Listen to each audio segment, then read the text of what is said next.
Hey, welcome back, my friend. If you are joining us for the first time tonight, I am genuinely glad you found this place.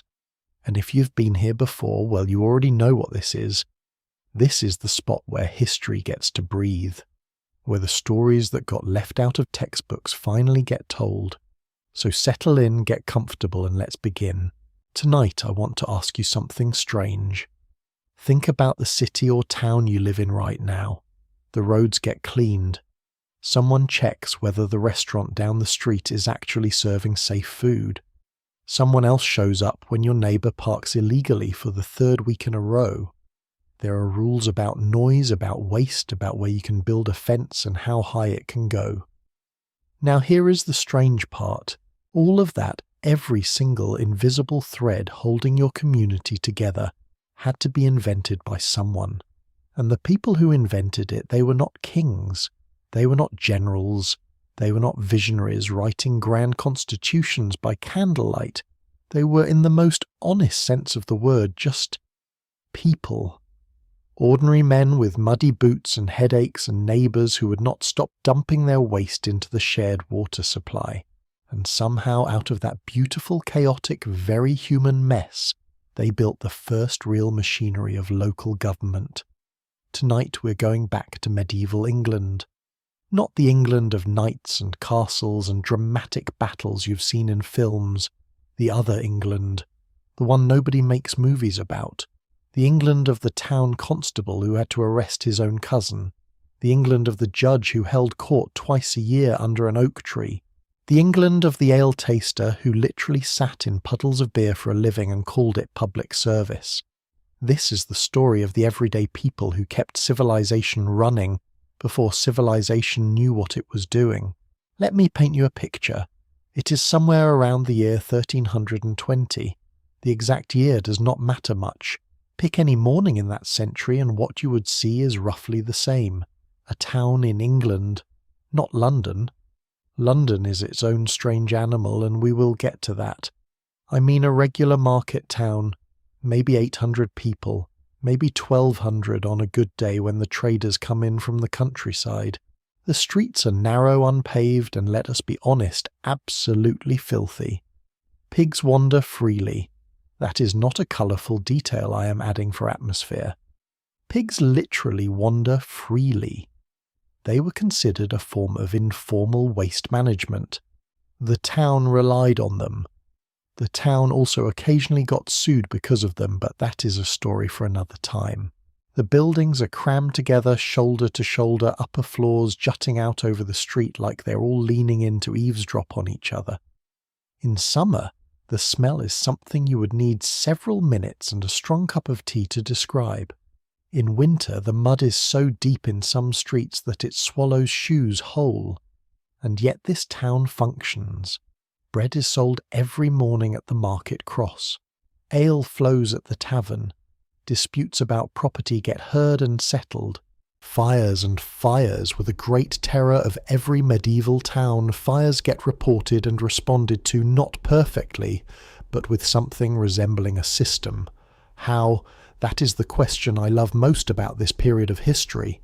Not who was the king, not which battle happened in which year, but how in the absence of professional police, professional judges, professional anything, did a community of a few hundred people manage to hold itself together day after day, year after year for centuries?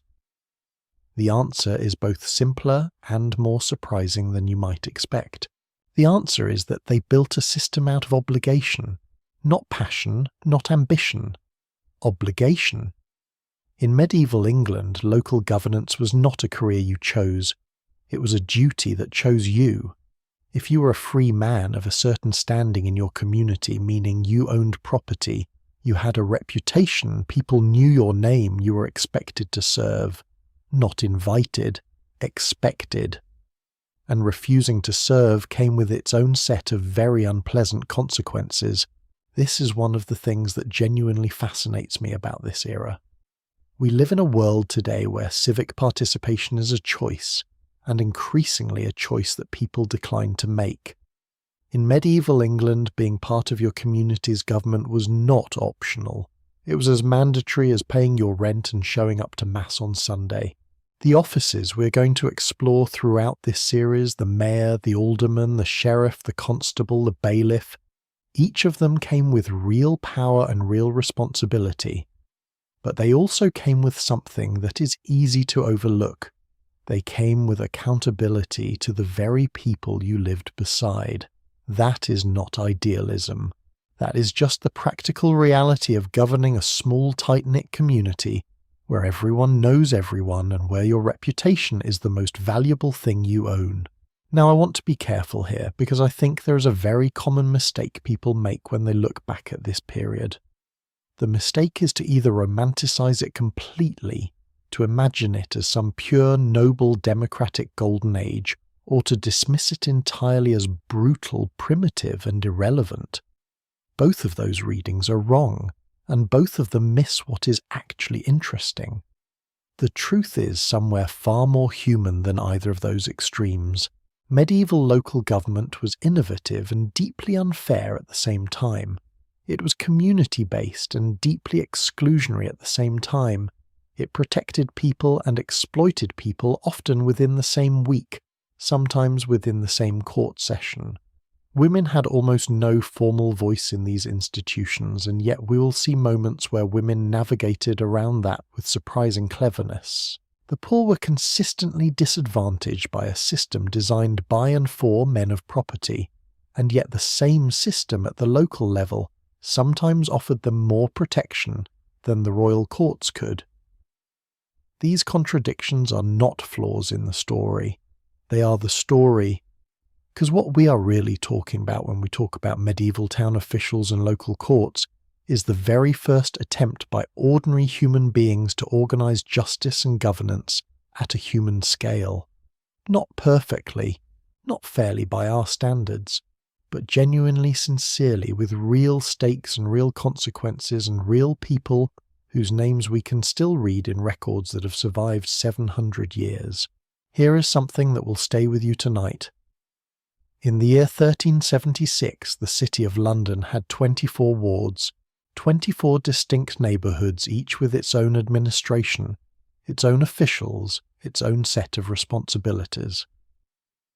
One scholar described the mayor and aldermen of medieval London as being, and I want to give you the spirit of what was said here, so busy listening to citizens' complaints from morning to night that there was barely time to breathe. Morning to night, in a city with no phones, no computers, no filing systems beyond handwritten parchment rolls. And yet those rolls survive. We can read them. We know that in just a few months of 1 year in the early 1300s, the sheriffs of London processed hundreds of cases, debt assault, trespass disputes between neighbours. Historians estimate that across a full year, a number somewhere around 4,000 cases would pass through their hands. 4,000 cases in one city, in 1 year.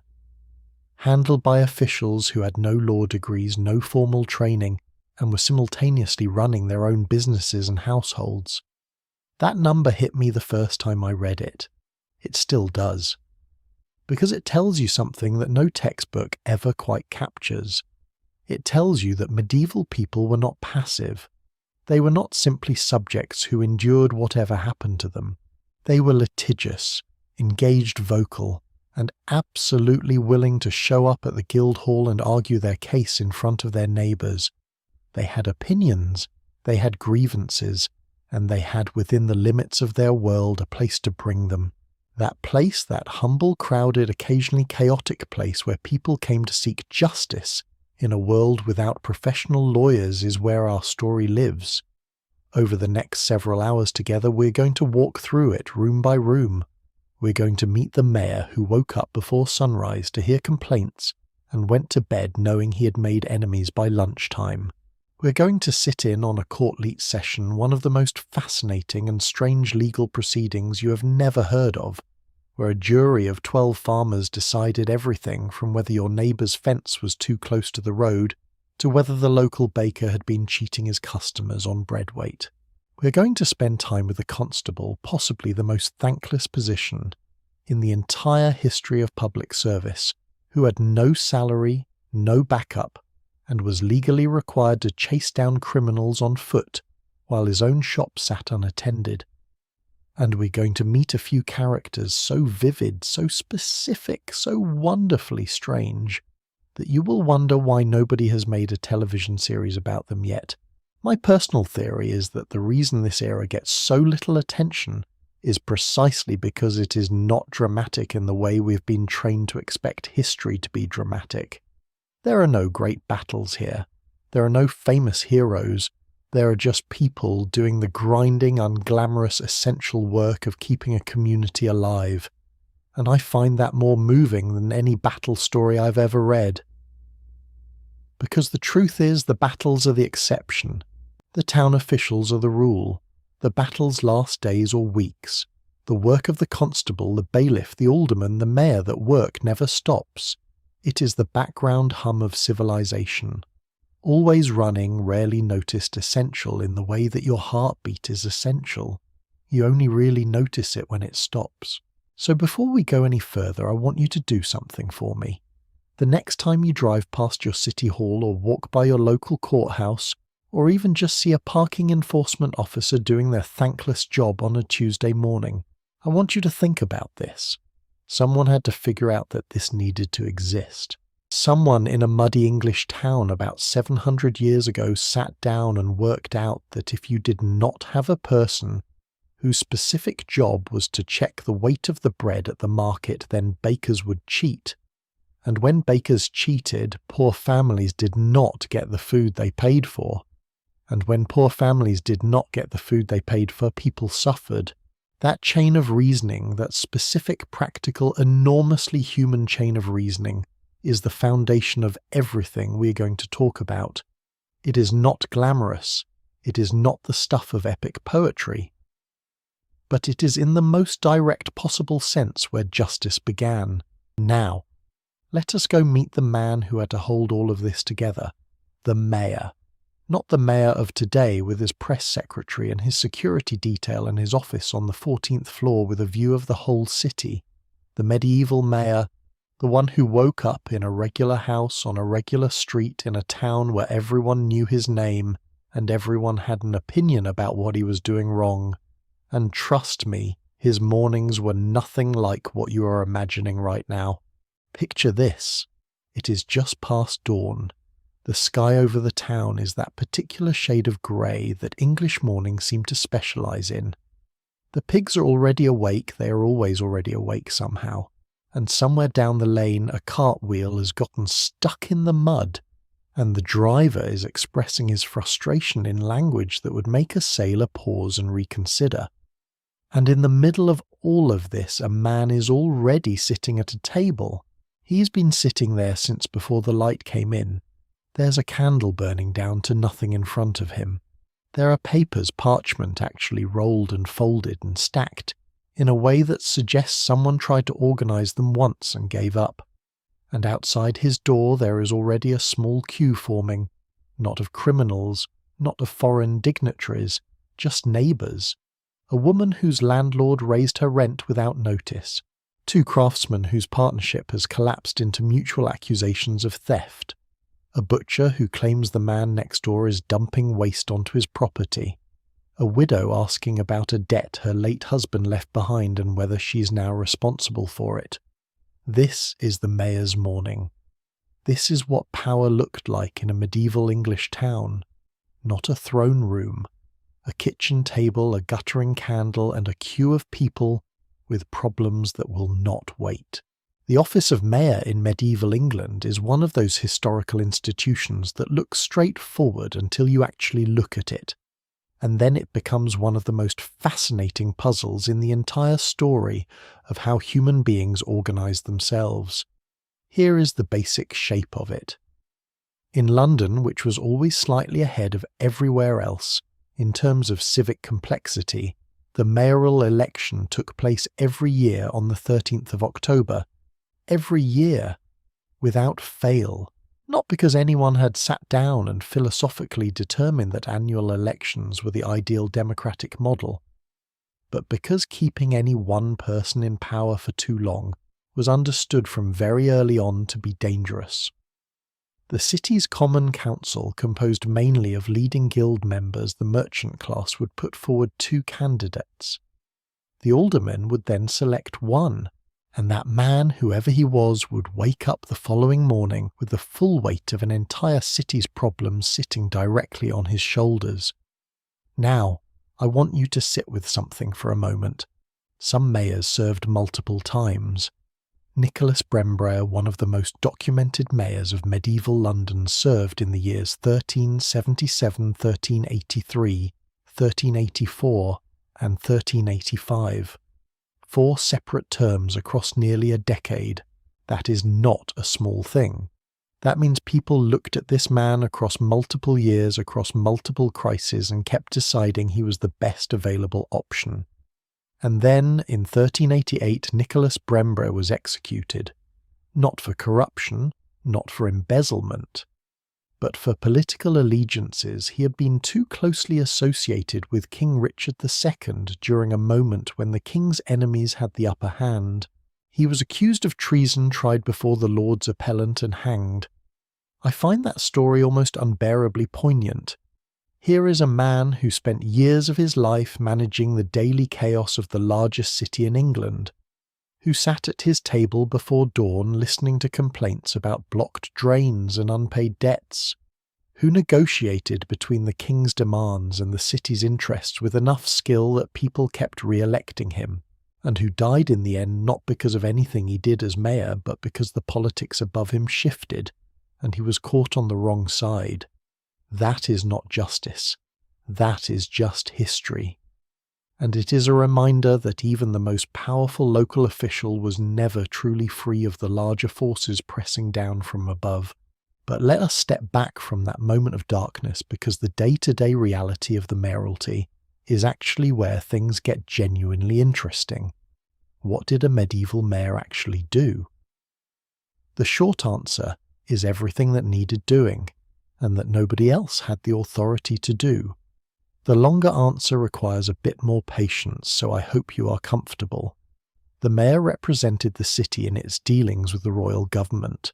That sounds formal and distant until you understand what it meant in practice. It meant that when the king needed money, and medieval kings always needed money, it was the mayor who had to sit across from the royal tax collectors and negotiate on behalf of every merchant, every craftsman, every ordinary person in the city. It meant walking a very thin line between protecting the city's rights and keeping the king happy enough not to revoke those rights entirely. Because here is something that is crucial to understand about medieval towns. Their freedoms, their right to hold markets, to have their own courts, to elect their own officials, none of that was guaranteed. All of it existed because the king had granted it, usually in exchange for money, and all of it could theoretically be taken back. The mayor was the man who had to keep that balance, every single day. Once a year, the mayor convened what you might think of as the city's General Assembly. It happened after the Feast of Epiphany, so in early January, when the Christmas celebrations had finally wound down, and the reality of a new administrative year was settling in like a cold draft. Sheriffs, aldermen, and other officials would all gather together. They would discuss city business, address outstanding problems, and lay out the priorities for the coming year. It sounds almost modern, does it not, an annual review meeting with stakeholders and agenda items, except instead of a conference room it was a guild hall with rushes on the floor, and instead of a PowerPoint presentation there were parchment rolls and a great deal of very earnest argument. But here is what I think is genuinely remarkable about this. In a world without mass communication, without newspapers, without any of the infrastructure we take for granted for transmitting information, these regular gatherings were the way governance stayed coherent. The mayor's annual meeting was not a ceremony. It was the mechanism by which a complex urban system recalibrated itself. It was how everyone got back on the same page. That is not primitive. That is actually quite elegant. Now, beyond the annual meeting, the mayor and aldermen held court sessions frequently throughout the year, And this is where things get both fascinating and occasionally a little uncomfortable. Because the court that met in the Guildhall, sometimes called the Mayor's Court, had real power over real people's lives. It heard cases involving apprentices who had run away from their masters, or masters who had abused their apprentices. It heard complaints about craftsmen who had sold substandard goods. It dealt with what the records call victuallers, the food sellers, the bakers, the brewers, and whether they were following the rules about quality and pricing. It heard cases about rumour mongers, which in a medieval town was a much more serious offence than it might sound today. In a community where reputation was everything, where your ability to get credit to make contracts to be trusted by your neighbours depended entirely on what people said about you. Behind your back, spreading false rumours was genuinely destructive. The court took it seriously, and it heard cases about what the records carefully call disturbers of the peace, which could mean anything from a man who started a fight in the marketplace to someone whose pig escaped and trampled a neighbour's vegetable garden. I'm only slightly joking about that last one. Livestock disputes appear in these records with a frequency that I find both amusing and oddly moving, because it tells you something true about what daily life actually looked like. It was not grand. It was pigs. It was almost always in some way pigs. Here is something I think about a lot when I read through these records. The mayor of a medieval English town had no professional staff, no administrative apparatus in the modern sense, no trained lawyers on permanent retainer, or at least not in the early period.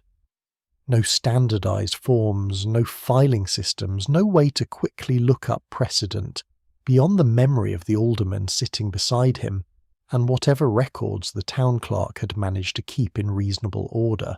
And yet the system produced decisions, real decisions with real consequences that shape people's lives, how partly through custom. Medieval law at the local level was deeply rooted in what the records call custom, the way things had always been done in this particular town, and that custom was not written in any single document. It lived in the collective memory of the community, in the heads of the aldermen who had sat on these benches for decades, in the parchment rolls that the town clerk guarded with something close to devotion. This is, I think, one of the most underappreciated aspects of medieval local governance. It was an oral and communal institution, in a way that no modern government is. The law was not just text on a page. The law was people. The law was the accumulated judgment of men who had spent their lives in this town watching how things worked and how they failed. There is something both beautiful and terrifying about that. Beautiful because it kept governance human connected to the actual texture of community life. Terrifying because it meant that if those men were biased, and they frequently were, the law was biased too. There was no external check, no appeal to an abstract principle that existed independently of the people in the room. Let me give you a specific window into what this looked like in practice. In the city of York, one of the most thoroughly documented medieval cities in England outside of London, the mayor and aldermen received a formal commission of the peace from King Richard II in the year 1392. This commission gave them official royal authority to investigate, and I want to read you the actual categories here because they are extraordinary in their specificity. Murders, thefts, burglaries, armed assaults, and then alongside those serious crimes, the same commission also covered the faults of craftsmen, offences against city ordinances, nuisances, and the activities of forgers of seals and charters. Think about that combination for a moment. Murder investigations and incorrect seal forgery handled by the same court, presided over by the same mayor, in the same building, sometimes on the same day. This is not disorganisation. This is actually a reflection of how local governance worked as a unified system that did not separate the serious from the mundane, because in a small community, the mundane and the serious were always deeply intertwined. A forged charter could destroy a man's entire livelihood.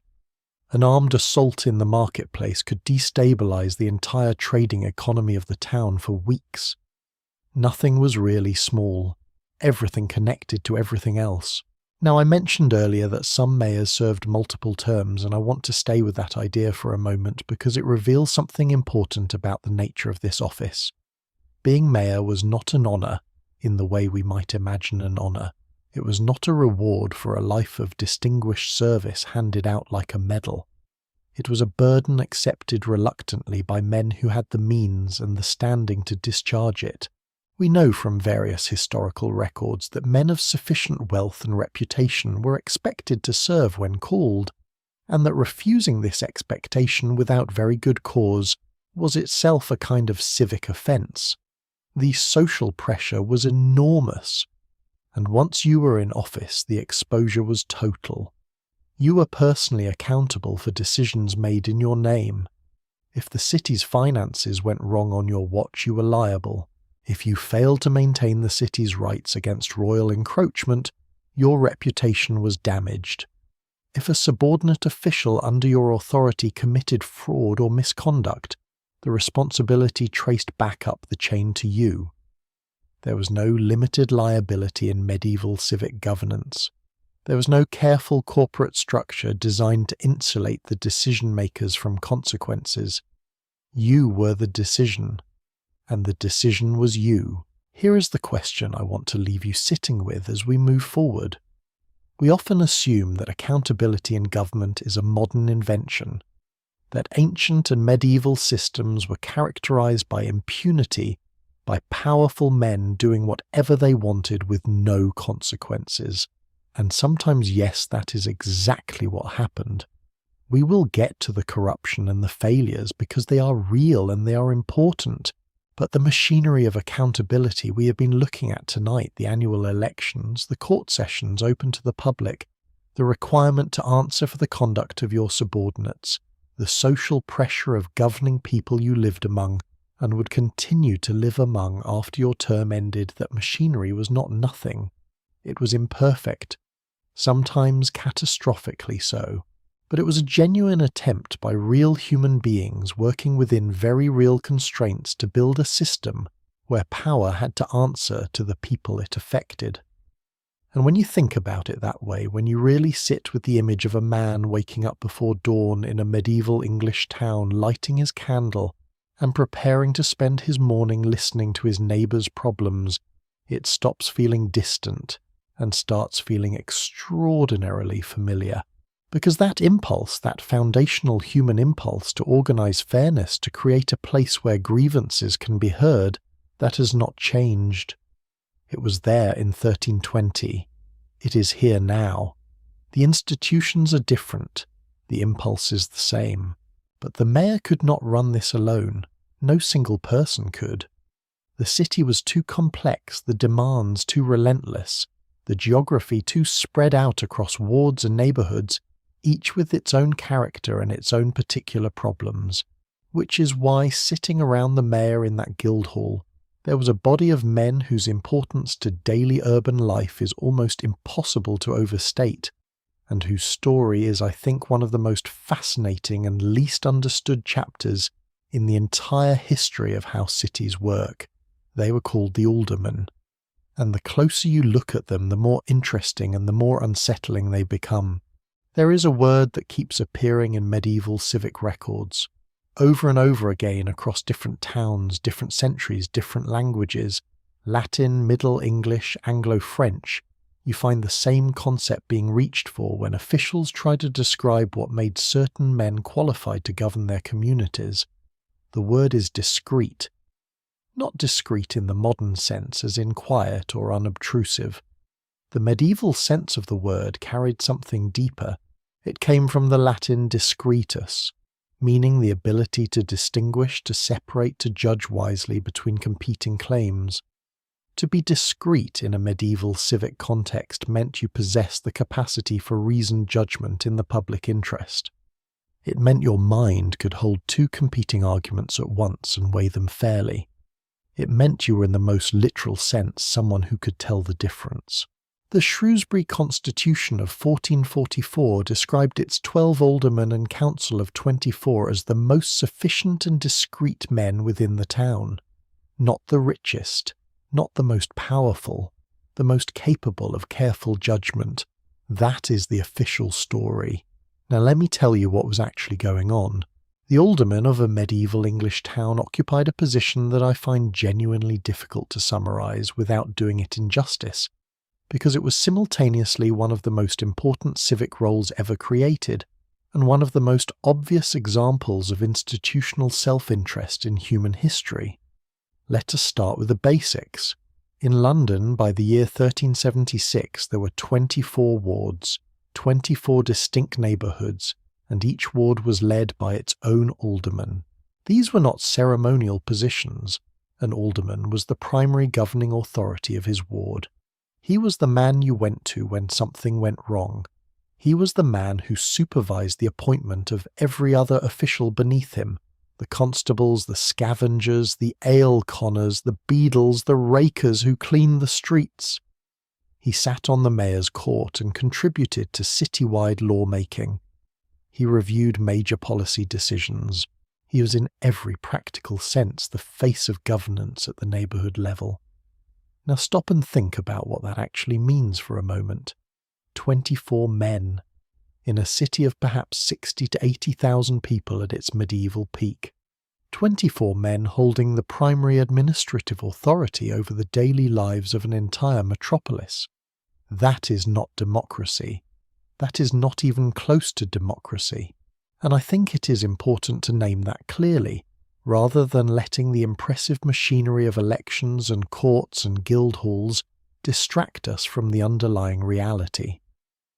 Medieval urban governance at its core was oligarchy, a small group of wealthy men governing by mutual agreement with just enough accountability to the broader community to keep the system functional.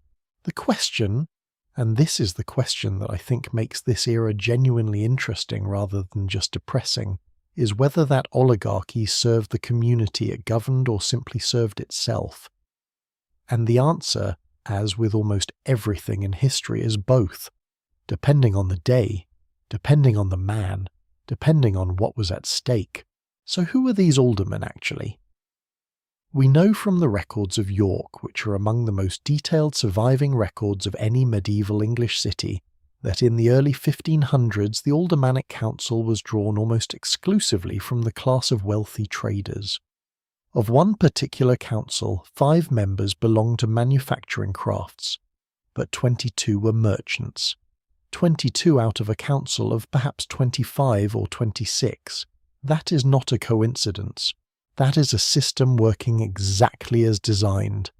Because here is the thing about medieval urban governance that textbooks tend to gloss over. The merchant class did not simply participate in city government. They built city government. They created the institutions, wrote the constitutions, defined the qualifications for office, and then entirely predictably wrote those qualifications in ways that ensured men like themselves would fill the positions. To become an alderman in most medieval English towns, you needed to be a free citizen of the town, a burgess. You needed to own property.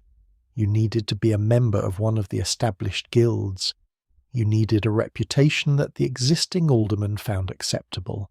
Women could not serve. Labourers could not serve. The poor could not serve. Foreigners could not serve. Even many perfectly respectable craftsmen could not serve because they lacked the right guild affiliation or the right level of wealth.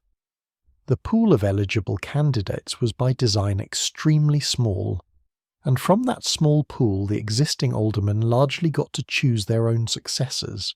There is a word for that too. It is called co-optation, and it is one of the oldest tricks in the institutional playbook. Now here is where I want to push back slightly on the cynical reading, because I think pure cynicism misses something important.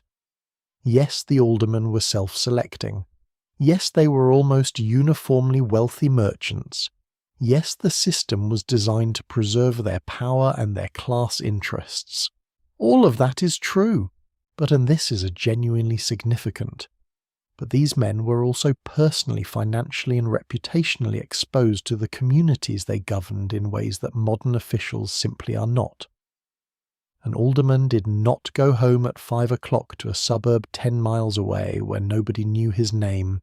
He lived in his ward, he worshipped in his ward's church, he bought his bread from the same bakers he was responsible for regulating.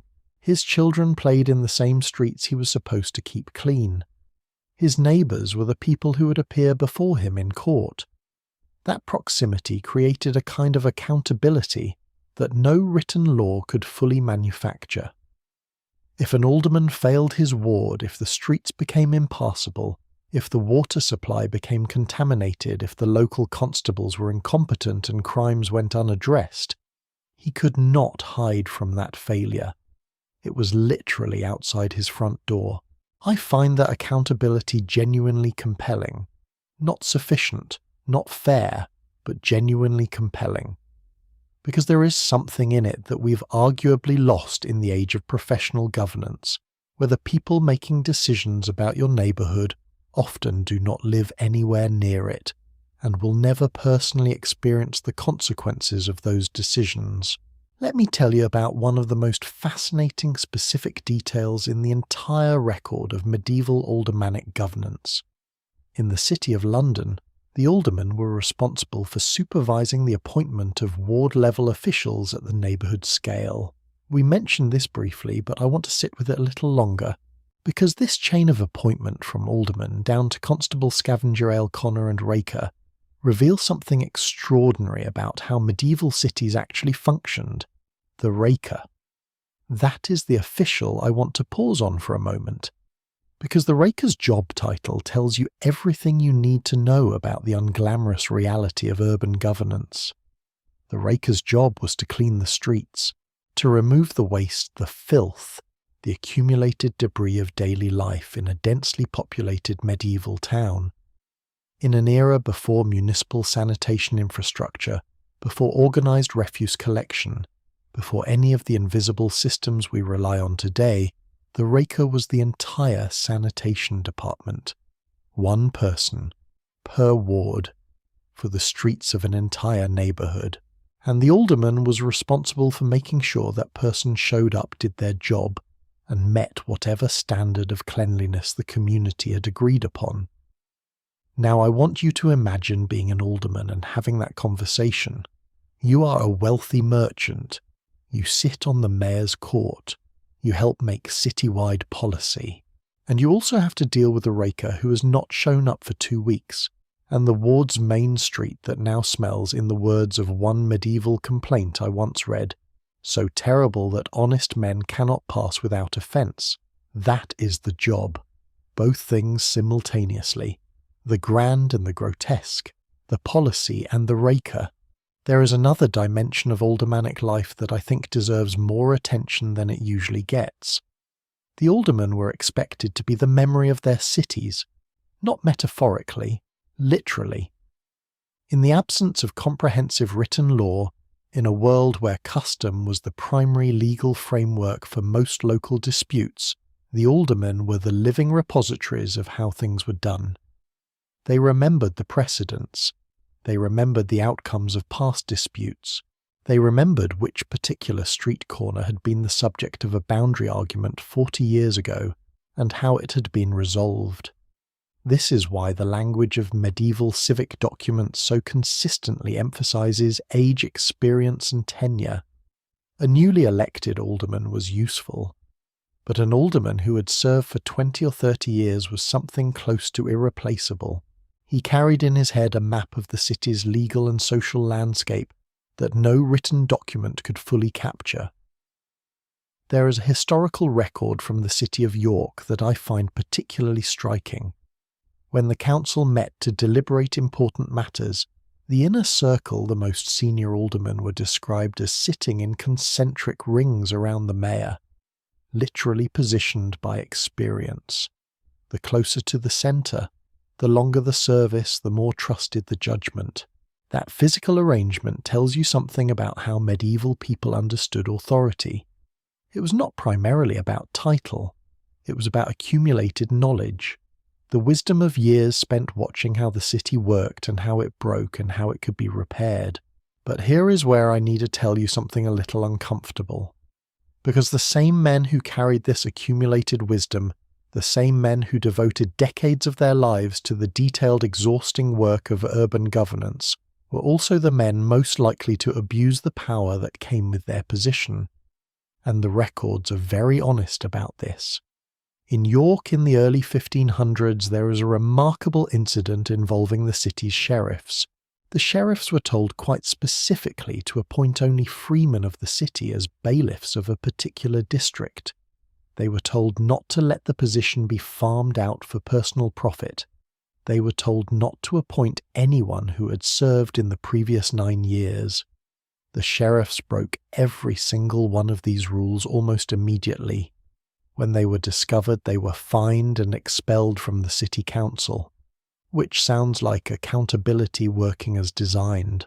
Except, and here is the part that I think tells the real story, the expulsion was then reversed. The moment they made, in the words of the record, courteous submission and donated wainscoting to repair the common hall and council chamber, they were welcomed back. They literally bought their way back into power with wood panelling. I am not making this up. That is the actual record.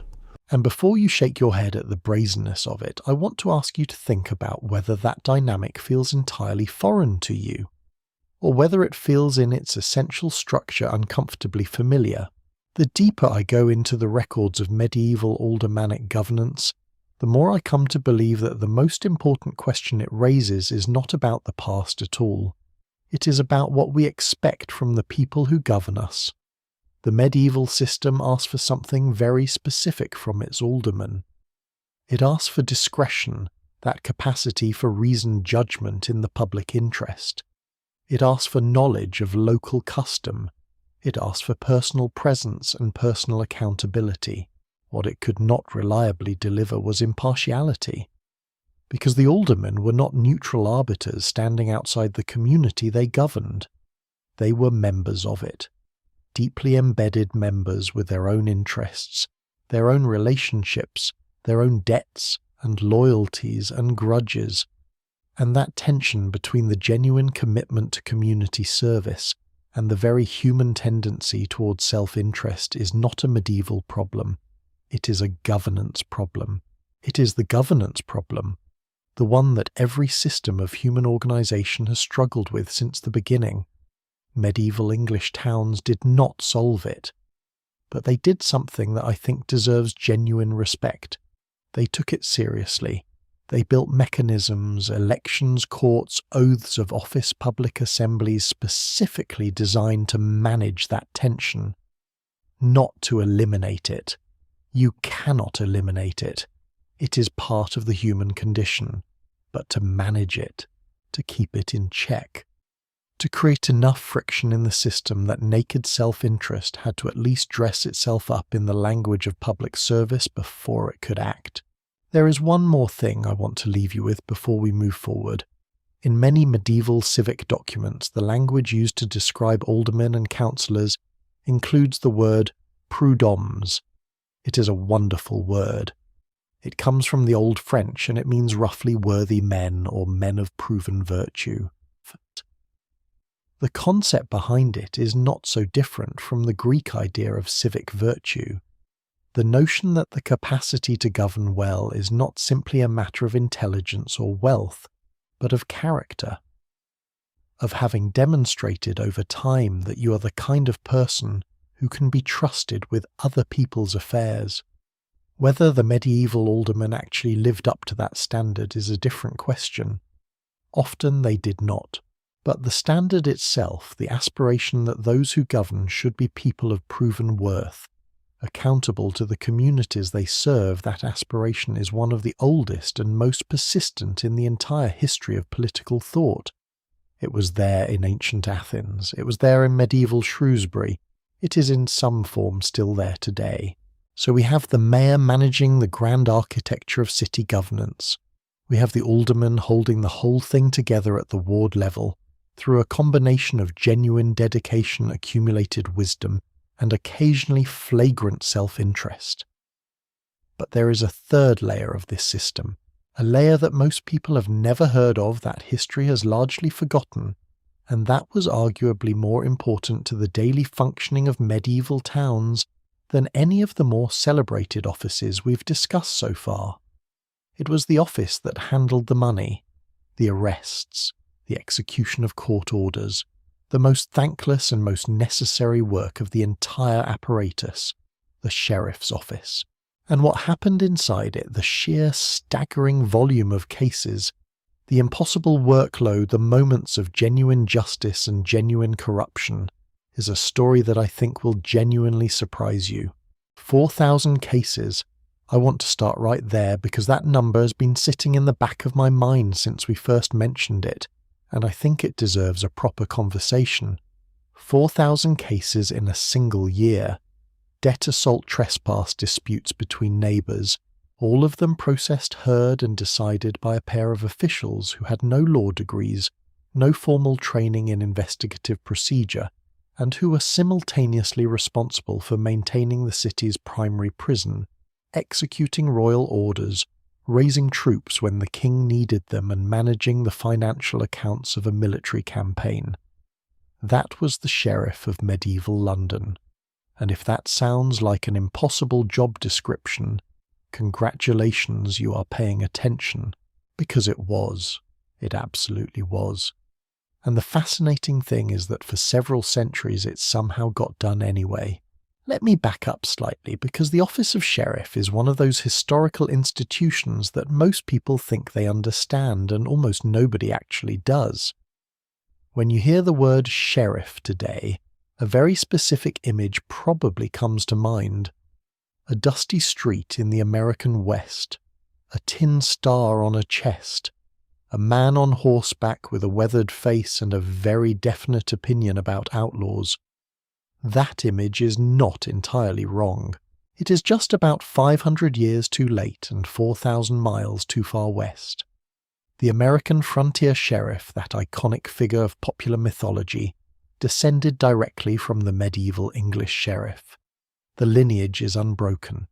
The word itself comes from shire reeve, the king's appointed overseer of an entire county or shire, the posse that the western sheriff assembled to chase down outlaws, that came directly from the medieval posse comitatus, a Latin phrase meaning roughly the power of the county, which was the legal mechanism by which a medieval sheriff could compel every able-bodied man in his jurisdiction to drop what they were doing and join a pursuit. The next time you watch a western and you see the sheriff riding out of town with a group of reluctant volunteers behind him, just know that you are watching a scene that was playing out in English market towns in the 1300s. Same dynamic, same reluctant volunteers, same essential problem of trying to catch someone who has a head start and no intention of being caught. History is funny that way. It never really ends. It just changes costumes and moves to a different continent. But let us get back to medieval England, where the sheriff's life was considerably less cinematic and considerably more administrative than the Western mythology suggests. In London, 2 sheriffs were elected annually on the 21st of September. The same basic method as the mayoral election, the Common Council and the aldermen working together to select from among the city's leading citizens. And the moment those 2 men took their oaths of office, their lives changed in ways they had probably not fully anticipated when they agreed to stand for election. The first and most immediate new responsibility was Newgate Jail. Newgate. If you know anything about the history of London, you know that name carries weight. Newgate Prison stood near one of the old city gates and served as the primary holding facility for London's arrested population across several centuries. By the medieval period, it had already developed a reputation that was, to put it diplomatically, not great. The sheriffs were responsible for it, not in a distant administrative sign-the-budget way. Directly responsible. If a prisoner escaped, that was on the sheriff.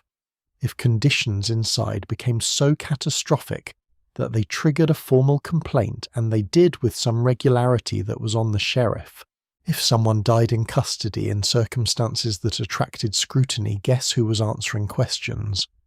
The sheriff was also responsible for carrying out arrests on behalf of the mayor and aldermen, which sounds straightforward until you consider the reality of trying to arrest someone in a medieval city, where the concept of a professional police force did not exist, where the person you were trying to arrest might have a dozen friends willing to obstruct you, and where your only formal backup was a small number of sergeants. The records suggest each sheriff could be assisted by up to 4 sergeants, with the number increased for particularly demanding tasks. 4 sergeants for a city of tens of thousands. I will just let that sink in for a moment. Now, what did the day-to-day caseload actually look like? We have one surviving court record from the year 1320 that gives us a remarkably clear window into this. In just a few months of that single year, the sheriffs handled hundreds of cases. Historians who have analysed these records estimate that across a full 12-month period, the number approached 4,000. 4,000 individual cases. The majority were debt disputes. This is important to understand because we tend to think of medieval courts primarily as places where crimes were punished, where murderers were sentenced and thieves were branded. And yes, all of that happened. But the overwhelming bulk of what passed through the sheriff's court was something far more mundane. Someone owed someone else money and was not paying. A merchant had delivered goods that fell short of the agreed quantity. A landlord had not returned a deposit. A craftsman had been paid for work he had not completed. These were the cases that filled the records. These were the cases that consumed the sheriff's time and attention. And I find that deeply humanizing, because it tells you that medieval people worried about the same things we worry about. Not in some abstract historical sense, in the most immediate, practical, everyday sense. They worried about being cheated. They worried about not being paid what they were owed. They worried about the person who borrowed money and then conveniently forgot about it. The medieval sheriff's court was in many ways a small claims court, a place where ordinary people came with ordinary grievances and asked for someone with authority to make things right. Here is something that I think is worth pausing on. We have established that the sheriff handled roughly 4,000 cases a year. We have established that he had at most 4 sergeants to assist him. We have established that he had no formal legal training and no investigative apparatus in the modern sense. So how did he actually decide cases? The answer reveals something fundamental about how medieval justice worked, and how different it was from anything we would recognize today. In many disputes, particularly debt cases, the primary mechanism was not evidence in the modern sense. It was oath. A creditor would swear before the court that the debt was real. The debtor would swear that it was not, or that it had been repaid. And then, in what strikes a modern observer as either profound faith in human integrity or breathtaking naivety, the court would attempt to determine whose oath was more credible. Credibility was assessed based on the number and quality of oath helpers, people from the community, willing to swear alongside you that your oath was trustworthy. Think about that for a moment. If you were accused of a debt in a medieval court, you could defend yourself by bringing along a group of neighbours willing to stand up and essentially say, "We know this person. We vouch for their honesty." The quality of your social network was literally part of your legal defence. Now you might be thinking, that seems incredibly easy to manipulate. And you would be right. It was. We will get to the manipulation in detail later on in this story. But for now, I want to notice something else about this system. It placed enormous weight on community knowledge, on the fact that in a small town people knew each other. They knew who paid their debts and who did not. They knew who was honest and who was not. They knew whose word could be trusted and whose could not. In a community where everyone knew everyone, that knowledge was a form of evidence. imperfect, subject to bias and personal grudge, but not meaningless. Not meaningless at all. Let me tell you about the posse comitatus more specifically because I think it is one of the most dramatic and underappreciated legal mechanisms in English history. When a criminal was identified and had fled when the ordinary means of arrest had failed because the suspect had a head start or willing helpers, or simply the good sense to run very fast, the sheriff had a nuclear option. He could raise a posse. Every able-bodied man in the county, the entire county, not just the town, was legally obligated to respond to the sheriff's call, to drop their tools, leave their fields, leave their shops and join the pursuit. Refusing to join a lawfully raised posse was itself an offence. You could be fined, you could be brought before the court. The law was serious about this. And once the posse caught its target, if that target had already been formally declared an outlaw, meaning they had repeatedly ignored court summons and were beyond the protection of the law, the sheriff and his men could execute them on the spot, without trial, without further process. The only requirement was that a coroner had to be present.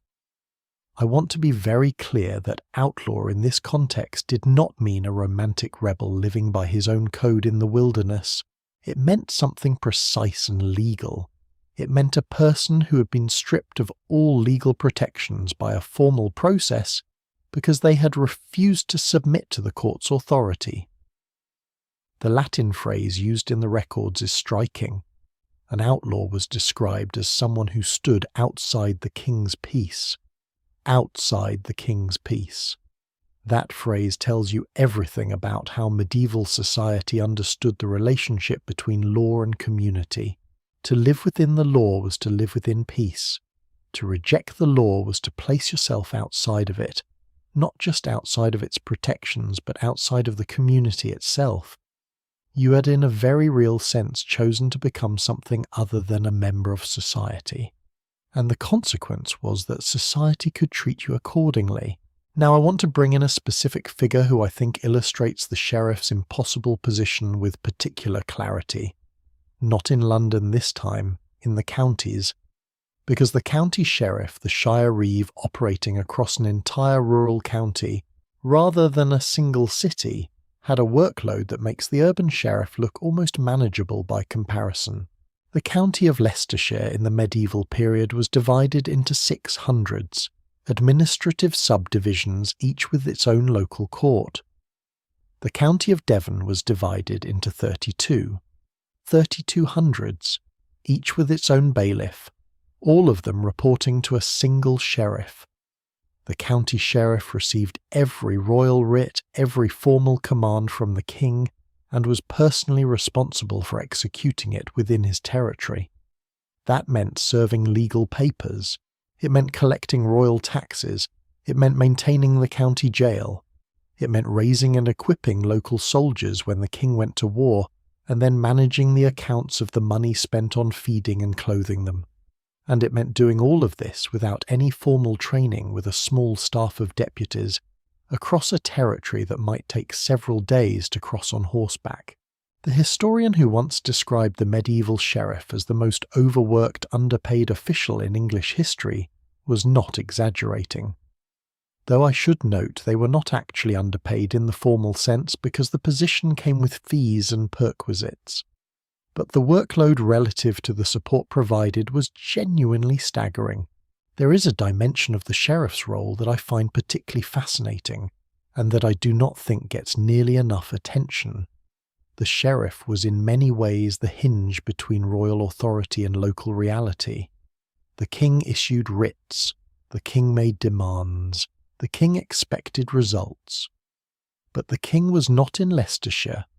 The king was in London or in France or wherever kings happened to be at a given moment. The sheriff was the man on the ground, the man who actually had to look his neighbours in the face and tell them what the king required, the man who had to translate abstract royal commands into concrete local action. And that position, that hinge position between distant power and immediate community, created pressures that no amount of formal authority could fully resolve. Because the communities that sheriffs governed were not passive. They had interests, they had opinions, they had very definite views about which royal demands were reasonable and which were not, and the sheriff who lived among them and needed their cooperation to do his job could not simply ignore those views. He had to navigate every single day between what the crown demanded and what his community would actually accept, between the letter of the royal writ and the practical reality of what was possible in this particular place with these particular people at this particular moment. That navigation, that constant, exhausting, invisible navigation is, I would argue, one of the most important and least recognised contributions of medieval local officials to the development of English governance. It was how the relationship between central authority and local community was continuously renegotiated, not in grand constitutional moments, not in famous documents, but in the daily decisions of men who had to make the whole system work in the real world. Let me ask you something directly. Does any of this feel familiar? Not the specific details, not the Newgate jail or the posse comitatus or the oath helpers, but the underlying dynamic, the official who is accountable to both the institution above them and the community around them, who has far too much responsibility and not nearly enough resources, who has to make consequential decisions every day without adequate information, without sufficient training, and with a very real awareness that their neighbours are watching. That is not a medieval problem. That is a permanent feature of governance at the human scale. And the medieval sheriff, overworked, undertrained, navigating between royal demands and local realities, with nothing but his reputation and his judgment to guide him, was in a very real sense the prototype for every local official who has ever found themselves in that position, which is most of them, in most places, in most times. But the sheriff, for all his burdens, at least had an official title, at least had a formal appointment, at least had theoretically the authority of the crown behind him when things got difficult. The next figure in our story had none of that. No salary, no formal training, no professional standing whatsoever.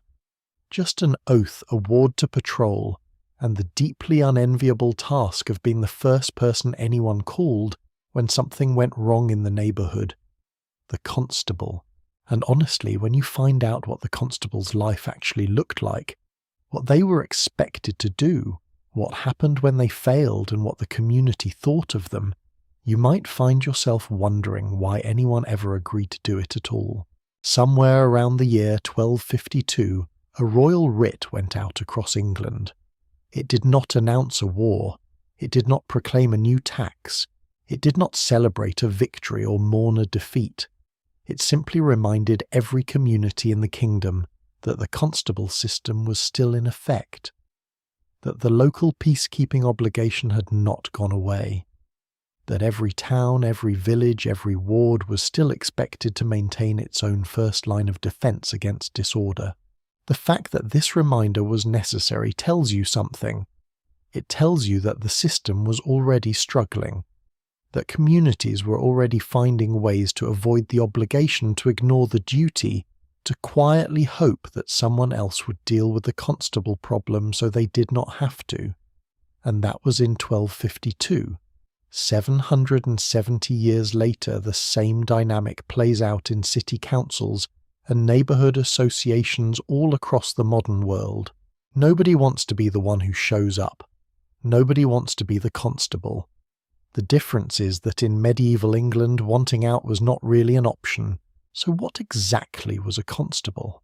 And why was the job so spectacularly unappealing? The answer starts with the oath. When a man was appointed constable of his ward, typically by the aldermen, sometimes elected by the community itself, he stood up in front of his neighbours and swore a specific oath of office. The language varied slightly from town to town, but the substance was consistent. He swore to maintain the peace. He swore to detain anyone causing riots or disturbances. He swore to deliver troublemakers to the sheriff. And this is the part that I find most remarkable. He swore to raise the hue and cry if a suspect resisted, and he could not manage the situation alone. That last clause is everything, because it reveals the fundamental truth about the constable's position. He was not a professional officer backed by institutional authority and a trained force behind him. He was a community member backed by other community members. His power was at its core the power of collective response. When the constable could not handle something alone, which was frequently the mechanism, was not to call for backup from a central authority. The mechanism was to shout, literally shout. The hue and cry was the medieval emergency broadcast system. If you witnessed a crime, if you were being attacked, if the constable needed assistance in pursuing a suspect, you raised your voice, and the entire community was legally obligated to respond. Not encouraged, not invited, obligated. Every able-bodied person who heard the cry and failed to join the pursuit was themselves committing an offence. You could be fined for ignoring the hue and cry. You could be brought before the court. The law was quite serious about this. Now stop for a moment and really picture what this looked like. A medieval market town mid-morning. The market is busy. Traders are calling out their prices. The smell of fresh bread mingles with things less pleasant. Children are running underfoot. A cart is blocking the narrow lane near the north gate, and the driver and the man behind him are arguing about it in increasingly colourful terms. And then from somewhere near the cloth merchant's stall a shout. Not just any shout, a specific recognised shout, the hue and cry. And what happens next is something I find genuinely extraordinary. The argument about the cart stops. The bread seller abandons his stall. The man carrying a basket of fish sets it down in the mud. People start moving. Not because they want to, not because they are particularly brave or civic-minded or interested in what happened, but because the law requires them to. Because not moving is itself a choice with consequences. Within minutes, a crowd of ordinary people, bakers, craftsmen, farmers, who came to market a wool merchant with absolutely no interest in physical confrontation, are collectively pursuing a suspect through the streets of their town. That is the hue and cry. And it was for several centuries the primary mechanism of law enforcement at the street level in English towns. Not professional police, not trained officers. Just neighbours moving together because the alternative was a fine and a court appearance, and the social embarrassment of being known as the person who heard the cry and stayed home. Let me tell you about the frank pledge system, because it is the foundation on which the constable's role was built, and it is one of the most unusual ideas in the entire history of community organisation. Frank pledge was the medieval English system of collective community responsibility for maintaining order. Here is how it worked in its basic form. Every free adult male in a community was enrolled in a group of roughly 10 households called a tithing. The members of a tithing were mutually responsible for each other's conduct. If one member of your tithing committed an offence and then fled, the entire group could be fined. If one member refused to appear in court when summoned, the others were expected to produce him or face penalty themselves. Think about what that does to community dynamics for a moment. It means that your neighbour's bad behaviour is literally your legal problem. It means you have a direct financial incentive to keep an eye on the people you live beside. It means that the line between community and law enforcement is not a line at all, it is a continuum. Everyone is in some sense responsible for everyone else. Now, modern readers tend to react to this in one of two ways. Some find it admirable, a genuine expression of community solidarity, of the idea that we are all in this together. Others find it deeply unsettling, a surveillance society built on mutual suspicion and collective punishment. Both reactions are, I think, reasonable, because the frank pledge system was genuinely both of those things simultaneously. It built communities that watched out for each other. and it built communities that watched each other. Those are not the same thing. But in practice they were very hard to separate. The constable was the operational centre of this system. He did not just respond to crimes after they happened. He was responsible for the preventive work, the watching, the patrolling, the quiet presence that was supposed to discourage disorder before it started.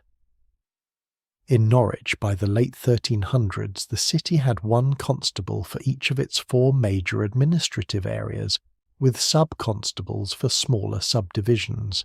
In Lynn, a single administrative district was divided into 10 constabularies or wards, each with its own constable. These constables had the power, importantly, to hold inquisitions in cases of individuals arrested at night. They were not just peacekeepers. They were within the limits of their jurisdiction judges. They could question, detain, and make preliminary determinations about what would happen to the people they arrested. That is a remarkable amount of authority for a man with no salary and no professional training.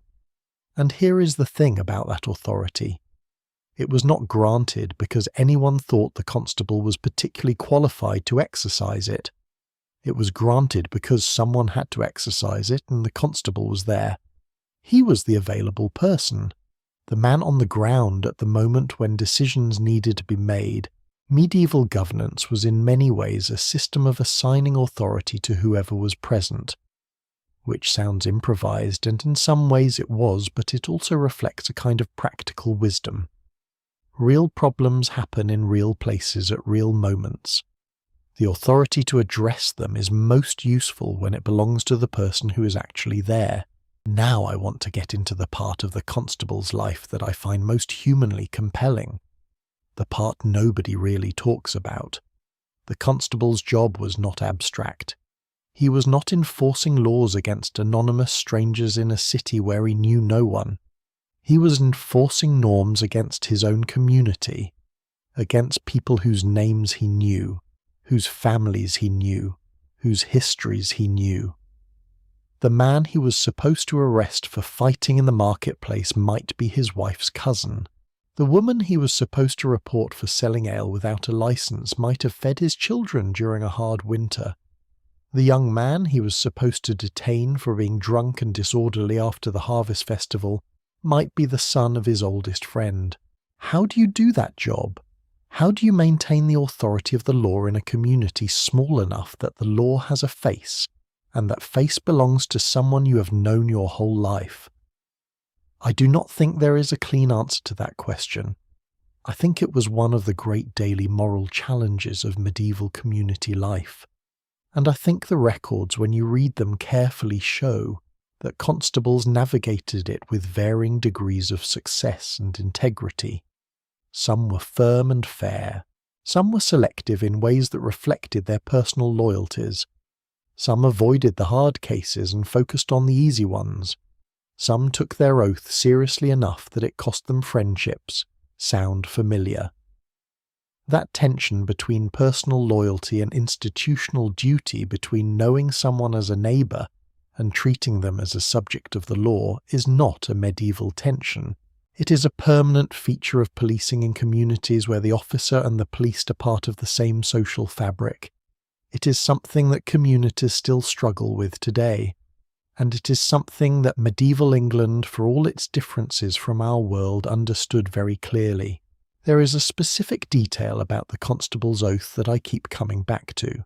The oath required the constable to detain anyone causing riots or fights and deliver them to the sheriffs. If resisted, and this is the clause that matters, if resisted, they were to raise the hue and cry and pursue the offender. Not to give up, not to defer to someone else, to pursue. That word carries weight. Because the constable had no guaranteed backup. He had no weapons beyond what any ordinary man might carry. He had no uniform that commanded automatic deference. He had his oath, and he had the legal authority to demand that his neighbours support him. And sometimes his neighbours supported him, and sometimes they did not. We know from various records that constables were occasionally injured in the course of their duties. We know that suspects sometimes did resist, sometimes violently. We know that the hue and cry was not always as swift or as enthusiastic as the law assumed it would be. In a larger city where the constable might not personally know the suspect, the pursuit might be purely practical.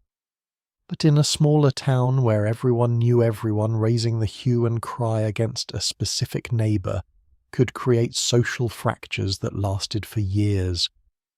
The constable who took his oath seriously was not just a law enforcer. He was a man willing to sacrifice his own social peace for the communities. That is not a small thing. That deserves to be named as the genuine act of civic courage that it was. Let me tell you about something that happened in the late 1300s that I think captures the constable's world perfectly. The Statutes of Winchester, passed in 1285, required that town gates be kept closed and guarded from sunset to sunrise. Every night, without exception, someone had to be at those gates. That someone was the watch, a group of men organised and supervised by the constable, typically drawn from the same pool of community members who were expected to fulfil their frank pledge obligations. Now, watching a gate at midnight in a medieval English town in February sounds, to put it gently, like a deeply unpleasant assignment. It is cold. It is dark. You have a torch that keeps threatening to go out. The gate is heavy and makes a noise that wakes half the street when you open it, and the people trying to get in after curfew are almost never who you want them to be. The watch was the sharp end of the constable's responsibilities, the moment when the abstract obligation to maintain peace became the very concrete experience of standing in the cold, tired, wishing you were anywhere else and having to make a judgment call about the slightly suspicious stranger asking to be let through the north gate at 2 a.m. How you made that judgment fairly carefully, humanely depended entirely on your character, not your training. Not your procedure manual, your character. Medieval law enforcement was at its core a test of individual character at scale. Hundreds of individuals making hundreds of judgment calls every day, with no supervision, no feedback mechanism, and no guarantee of support if things went wrong. And yet astonishingly repeatedly across centuries it mostly worked. Not perfectly, not fairly, but functionally, which tells you something important about human beings and their capacity for civic responsibility when the stakes are personal and immediate. I want to offer you a personal observation here because I think it is worth saying plainly. We live in an age that is deeply skeptical of institutions, and in many ways that skepticism is earned. Institutions fail. They protect themselves. They can become more invested in their own perpetuation than in the purposes they were created to serve. But the constable, the unpaid, undertrained, personally accountable, community-embedded figure at the heart of medieval English order, represents something that I think we have genuinely lost something important in moving away from. He represents the idea that the maintenance of community order is a shared responsibility, not just a government function, not just a professional service you hire out and then forget about, but a genuine, personal, non-optional civic obligation. The hue and cry was a technology in the broad sense of that word, a social technology for mobilizing collective response. It was inefficient, it was inconsistent, it depended on people caring enough to show up. But it was built on the recognition that safety is not something that one person or one institution can provide alone. Safety is something a community produces together, or does not produce at all. By the late Middle Ages, something interesting was happening to the constable's role. As royal authority expanded and more centralized legal institutions developed, the constable was being gradually subordinated to the aldermen, who were acquiring minor judicial authority of his own. The frank pledge system was weakening. The tithings were becoming less coherent as towns grew larger and more anonymous. The social glue that made the constable system work, the tight community knowledge, the mutual accountability, the fact that everyone knew everyone, was beginning to dissolve under the pressures of urban growth and increasing mobility, and as that glue dissolved, the constable's effectiveness dissolved with it. This is not a story of progress exactly, it is a story of trade-offs. The growing towns and cities of later medieval England were more prosperous, more connected, more dynamic than the tight-knit communities of earlier centuries. But they were also less able to police themselves through community obligation. The informal systems that had worked brilliantly in a town of 800 people began to fail in a city of 8,000, and that failure, that gradual breakdown of the community-based model of order, created the pressure that would eventually produce something new, something more professional, something more centralized, something that looked in its essential shape a little more like what we would recognize as modern policing.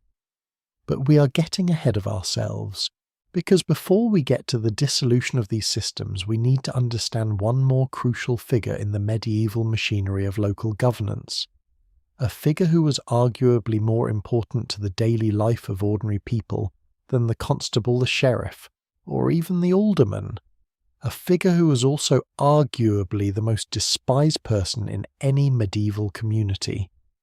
Not because he was corrupt, though some of them were, not because he was cruel, though some of them were that too, but because his job required him to do something that no one ever wants to have done to them. He collected what was owed. He served the papers. He showed up at your door with the legal authority of the court behind him, and he did not leave until the matter was resolved.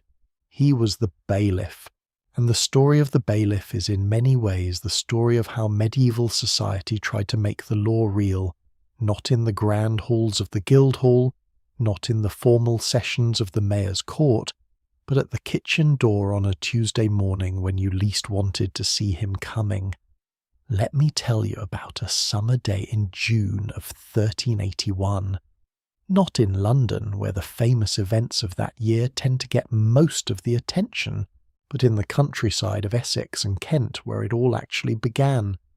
The harvest had been poor for several consecutive years. The Black Death had swept through a generation earlier, killing somewhere between a third and half of the entire population of England in the chaos of demographic collapse. The surviving peasants had discovered something unexpected. They had leverage. For the first time in centuries, labour was scarce. Their work was genuinely valuable, and some of them had begun to act accordingly, demanding better terms, refusing the old obligations, testing the boundaries of a feudal system that suddenly seemed less permanent than it once had. Into this tension walked the tax collector, and right behind him, serving his papers, executing his demands, showing up at the farm gate, with the legal authority of the court written on a piece of parchment that most people could not even read, the bailiff. What happened next is one of the most dramatic episodes in medieval English history. Hundreds of thousands of ordinary people, peasants, craftsmen, village labourers, rose up across multiple counties simultaneously. They burned court records. They destroyed manorial documents. They specifically targeted the buildings where legal obligations were stored in written form, as if burning the paper would dissolve the debt. And among the first people they looked for, the bailiffs, not the king, not the great lords sitting in their distant castles. The bailiff, the man at the door, the man whose face they actually knew, the man whose knock they had been dreading for years. That tells you everything you need to know about what the bailiff represented in the medieval imagination. So who was the bailiff, really? The word itself comes from the Old French bailiff, meaning an overseer, a manager, someone entrusted with authority over a specific area or function. And that etymology is actually quite revealing because it points to something important. The bailiff was not primarily a law enforcement figure. He was a manager, an administrator, the person who made sure that the systems of obligation that held medieval society together, the rents, the taxes, the feudal dues, the court orders, were actually executed in the real world. He was the gap between the abstract authority of the lord or the court and the concrete physical reality of a peasant's farmyard. And in medieval England, that gap was surprisingly large, and filling it was surprisingly difficult. And the bailiff who had to fill it every single day was as a result one of the most consequential and least celebrated figures in the entire system. Now here is something that most people do not realise, because the word bailiff tends to get used as if it describes a single unified office. It did not. There were, broadly speaking, two very different kinds of bailiffs operating in medieval England, and conflating them misses something important about how the system actually worked. The first was the manorial bailiff. This man was appointed by the lord of the manor, typically from among his more trusted tenants. Sometimes one of the lord's younger sons, occasionally a yeoman of demonstrated administrative ability. His primary job was estate management. He oversaw the agricultural operations of the manor. He supervised the labour services that tenants owed to the lord. He managed the lord's lands, directly ensured that crops were gathered on schedule, that livestock was properly maintained, that the physical infrastructure of the estate was kept in working order. But alongside all of that agricultural management, he also collected rents. He collected fines. He enforced the terms of tenancy when tenants fell behind. He was in a very direct sense the lord's financial agent at the ground level. The second kind was the court bailiff. This man was appointed by the county sheriff, not by a private lord. He operated in what were called the royal hundreds, the administrative districts that fell under crown jurisdiction, rather than private manorial control. His duties were more specifically legal. He served legal papers. He collected fines imposed by the courts. He apprehended individuals identified as felons. He was essentially the enforcement arm of the legal system at the local level. Two different masters, two different sources of authority, two different sets of duties, but one shared characteristic that defined both roles. Both of them showed up at your door when you did not want them to. Let me get specific about what the manorial bailiff's day actually looked like, because I think the details tell a richer story than the broad description. Imagine it is early autumn, probably around Michaelmas, the 29th of September, which was the traditional date for settling accounts and paying rents in medieval England. Michaelmas was the moment of reckoning. The harvest was in, the accounts were due, and the bailiff was moving through his lord's territory, village by village, farm by farm, knocking on doors and collecting what was owed. Some tenants paid without incident. They had the coins ready, the grain measured, the labour services completed. The bailiff made his mark in the accounts, wished them well, and moved on. But some did not pay. Maybe the harvest had been poor on their particular strip of land. Maybe a cow had died and taken a significant portion of their household's value with it. Maybe they had been sick, or their children had been sick and the work had fallen behind. The bailiff knew all of this. In most cases, he had known these families his entire life. He understood the genuine hardship behind the missed payment, and he still had to collect, or report the default to the lord's steward, which meant the tenant would be summoned to the manorial court, which meant fines, which meant potentially worse consequences if the fines went unpaid. The bailiff was the man who had to stand in the middle of that situation, between genuine human suffering and the institutional demands of a system that did not particularly care about the difference between a bad harvest and a bad character. That is not a comfortable place to stand, and the historical record suggests that different bailiffs handled it very differently. Some were compassionate within the limits of their authority, quietly allowing small delays in formally negotiating arrangements that gave struggling tenants a little more time. Others were rigid and exacting, executing their duties to the letter regardless of circumstances. And some, and this is the part that connects directly to the events of 1381, some used their position to extract more than was legally owed, pocketing the difference and relying on the tenant's inability to challenge them effectively. Can I ask you something honestly? When you picture the bailiff of the peasants' revolt, the man who became the symbol of everything the rebels were fighting against, which version do you picture? The compassionate one quietly bending the rules out of human decency, or the corrupt one systematically cheating the people he was supposed to serve? I think most of us, if we are honest, picture the corrupt one. And that tells you something about how the institution as a whole was perceived regardless of how individual bailiffs actually behaved. Because in a system where the bailiff had significant discretionary power and the tenants had very limited ability to challenge him, even an honest bailiff looked like a potential threat.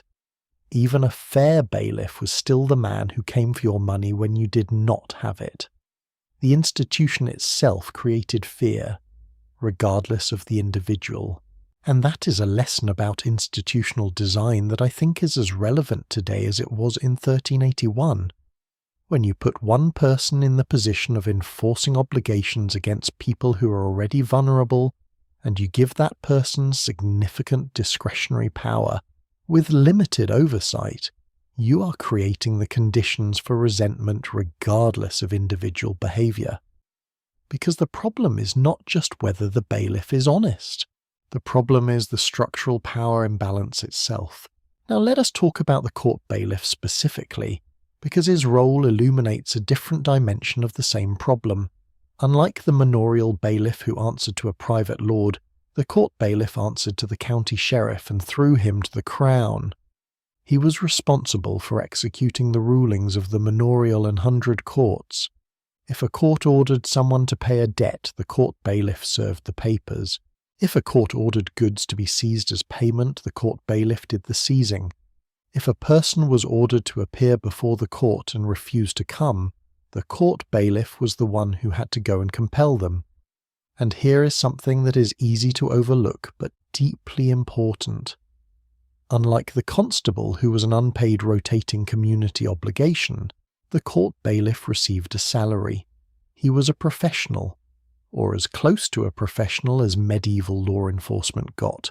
He could only be appointed from among freemen, not serfs, not villains tied to their lord's land. A man who had his own standing in the community, his own rights, his own recognised status. That distinction mattered enormously, because it meant the court bailiff had something to lose. His appointment, his income, his standing as a freeman were all contingent on his continued good behaviour and effective service. In theory, this should have made him more accountable than the manorial bailiff. In practice, it created its own particular forms of corruption. Because a salaried official with discretionary power over legal process is, historically speaking, a person who receives a great many interesting informal offers.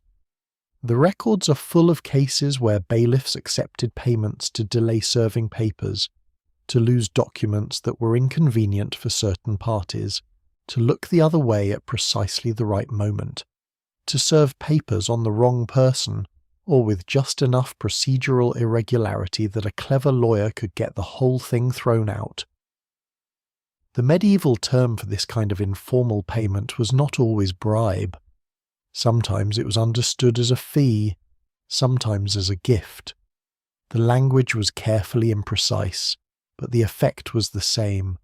Justice for those who could pay for its smooth administration, something considerably less smooth for those who could not. There is a fascinating evolution in the bailiff's role that I want to trace briefly, because it connects to something much larger about how medieval governance developed. In the earliest period, the Anglo-Saxon era, and the immediate aftermath of the Norman conquest, the official who performed the bailiff's functions was called a reeve. The word reeve comes from the Old English gerefer, meaning a manager or overseer. As the Middle Ages developed, the Norman French term bailiff gradually displaced the English reeve in most administrative contexts. But the reeve did not disappear entirely. Instead, something interesting happened. The reeve became subordinate to the bailiff. Where the bailiff managed the broad administrative territory, the reeve became the day-to-day supervisor of work on the ground, essentially the bailiff's assistant tasked with the most immediate practical oversight of agricultural labour, and the reeve, crucially, was typically elected from among the peasants themselves, not appointed by the lord, elected by the village, which created a remarkable and genuinely awkward situation. The reeve was chosen by his community. He was one of them. He understood their lives from the inside, and his job was to help the bailiff who served the lord extract from that community what the lord was owed. Think about what that did to a person. You are elected by your neighbours to represent their interests at the village level, and your primary function is to facilitate the extraction of their labour and their money by someone else. The reeve was in the most literal sense caught between two worlds, between the community that chose him and the system that defined his role. Medieval historians have found records of reeves who systematically protected their communities by quietly underreporting yields and labour capacity to the bailiff, and records of reeves who used their position to favour friends and punish enemies within the village, and records of reeves who simply tried to be honest in a position that made honesty almost structurally impossible. I want to come back to 1381 for a moment because I think there is something in the specific targets of the peasants' revolt that is often underemphasized. When the rebels burned documents, they were not burning them randomly. They were burning very specific documents, court rolls, manorial records, the written evidence of obligations who owed what to whom, since when, and at what rate. In a world where most people could not read, where legal rights existed primarily in written records that the peasants themselves had no access to, the document was the obligation. If the document burned, the argument went the obligation burned with it. And the buildings they targeted were not the grand castles of the nobility. They were the administrative centres, the places where the bailiffs worked, the places where the records were kept. That precision tells you something important. The peasants' revolt was not primarily an explosion of random rage. It was a targeted attack on the machinery of extraction, on the specific institutional apparatus that made it possible to enforce obligations against people who had no effective means of challenging them. The bailiff was the face of that apparatus, not the architect of it, not the ultimate beneficiary of it, but the face. And when people are suffering and cannot reach the true source of that suffering, they reach for the nearest face. That is not unique to medieval England. That is a pattern that repeats across history with depressing regularity. The people who implement systems of extraction are rarely the ones who designed them, but they are almost always the ones who bear the human cost of the resentment those systems generate. Here is my honest assessment of the bailiff after spending a lot of time with these records. He was neither hero nor villain. He was a function, a necessary function in a society that required legal obligations to be enforced in the physical world. An often thankless function performed by men who are simultaneously empowered and constrained by their position, and a function that when it went wrong, when the discretionary power was abused, when the oversight was inadequate, when the structural incentives pointed toward corruption, could cause genuine, lasting harm to the communities it was supposed to serve. The lesson of the bailiff is not that enforcement is inherently corrupt. It is that enforcement without adequate accountability is inherently vulnerable to corruption. And that lesson, that specific practical hard-won lesson from the muddy farmyards of medieval England, is one that every society that has ever tried to make the law real in the physical world has had to learn one way or another. Some learned it the hard way. In the summer of 1381, when the documents burned, we have now met the officials who filled the top layers of medieval local governance, the mayor holding the whole architecture together, the aldermen managing the neighbourhoods with their mixture of genuine service and self-interest, the sheriff drowning in cases and administrative demands, the constable standing in the cold at the town gate on a winter night with nothing but his oath and his neighbours behind him, and the bailiff walking the impossible line between institutional duty and human community. But here is what all of these figures have in common. They were all in one way or another administrators, managers, people who kept the system running. What we have not yet talked about is the system itself, the actual mechanism of justice at the local level, the place where all of these officials deposited their cases, their arrests, their disputes, and their accumulated community grievances, and waited for something resembling a verdict. The local court, and specifically the most fascinating, most underappreciated, most wonderfully strange court in the entire history of English law, a court that met twice a year, that was presided over by a steward who was usually a lawyer, but sometimes was not, that made decisions by jury, but not a jury in any sense you would recognize today, that regulated everything from the price of ale to the condition of the roads to the behavior of your neighbor's pigs, a court that could fine you, embarrass you in front of your entire community and strip you of your standing, but could not, according to one of the great legal minds of the 17th century, put you in prison. It was called the court leet, and once you understand how it worked, you will never look at the phrase community standards quite the same way again. Twice a year the town stopped what it was doing, not for a festival, not for a market fair, not for any of the celebrations that punctuated the medieval calendar with their welcome interruptions to ordinary labour. Twice a year the town stopped because it had to answer for itself. Every adult male free tenant was required to appear. Not requested, not encouraged, required. The ward constables in Oxford, we know from surviving records, kept actual lists, written lists of all male inhabitants between the ages of 12 and 60, and men who failed to show up without acceptable cause were fined. The gathering was called the court leet, or sometimes in its fuller formal name the view of frank pledge. And if you've never heard of it, I understand completely, because it has been largely written out of the popular history of English law in favour of the more dramatic stories of royal courts and famous trials. But here is what I want you to understand before we go any further. For the overwhelming majority of ordinary people in medieval England, the farmers, the craftsmen, the traders, the labourers who made up the actual fabric of daily life, the court leet was the law, not the King's Courts in Westminster, not the itinerant justices riding their circuits.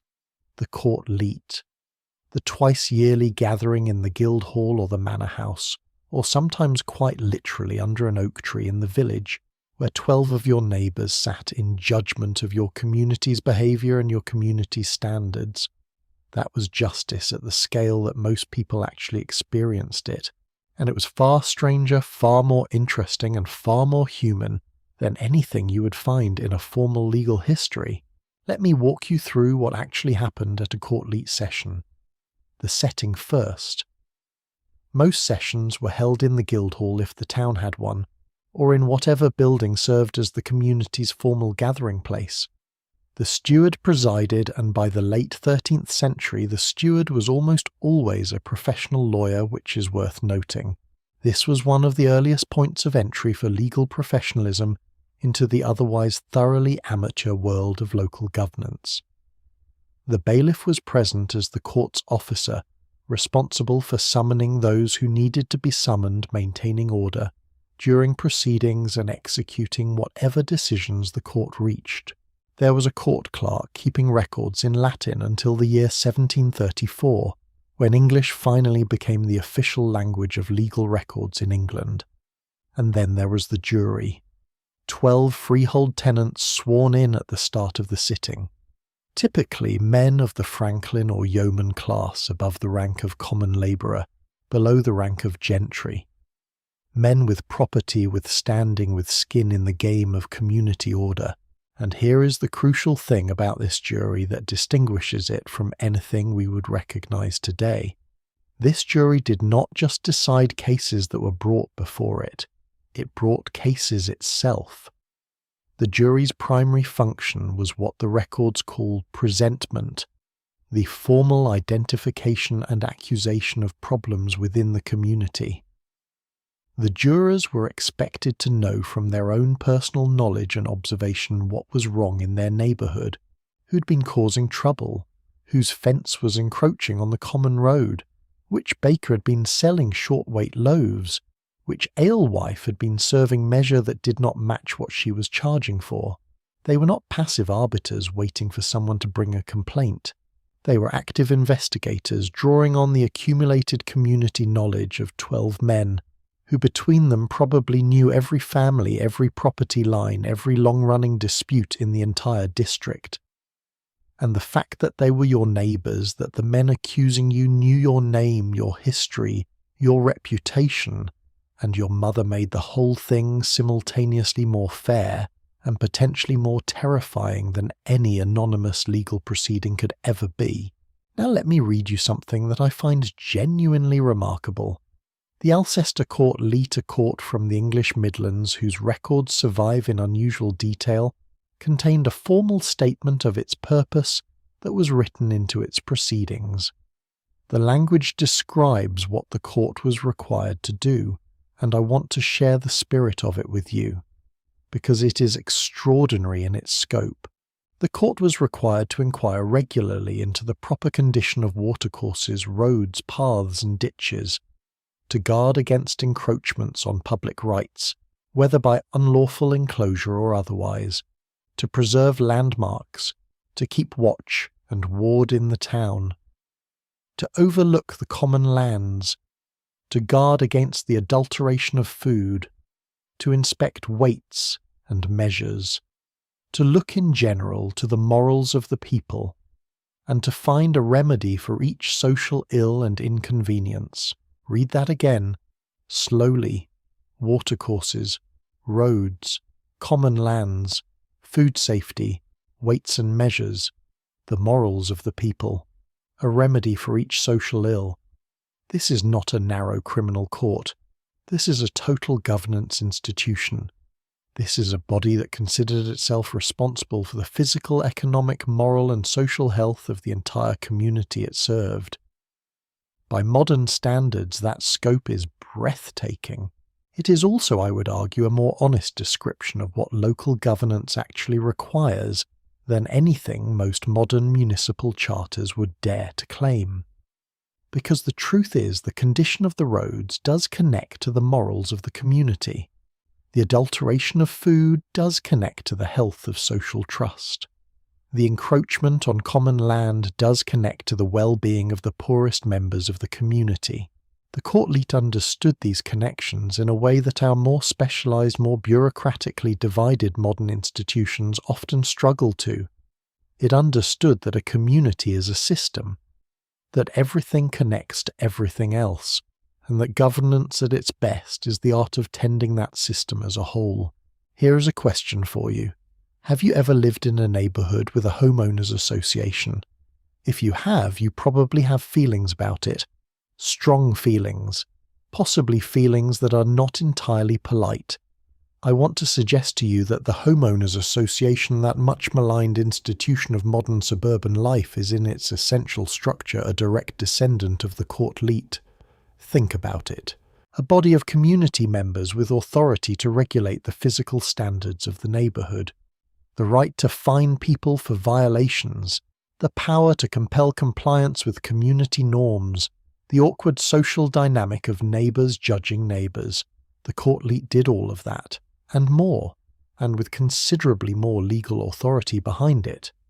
The difference, of course, is that the court leet also handled criminal matters, assault, theft, occasionally even homicide at the lower end. Your homeowners association, I hope, does not have that kind of jurisdiction. Although, if you have ever been to a particularly contentious homeowners association annual meeting, you might wonder, let me get into some of the specific categories of cases the court leet handled, because they paint such a vivid picture of what daily life actually looked like that I think they are worth dwelling on. The most common category by a significant margin was nuisances.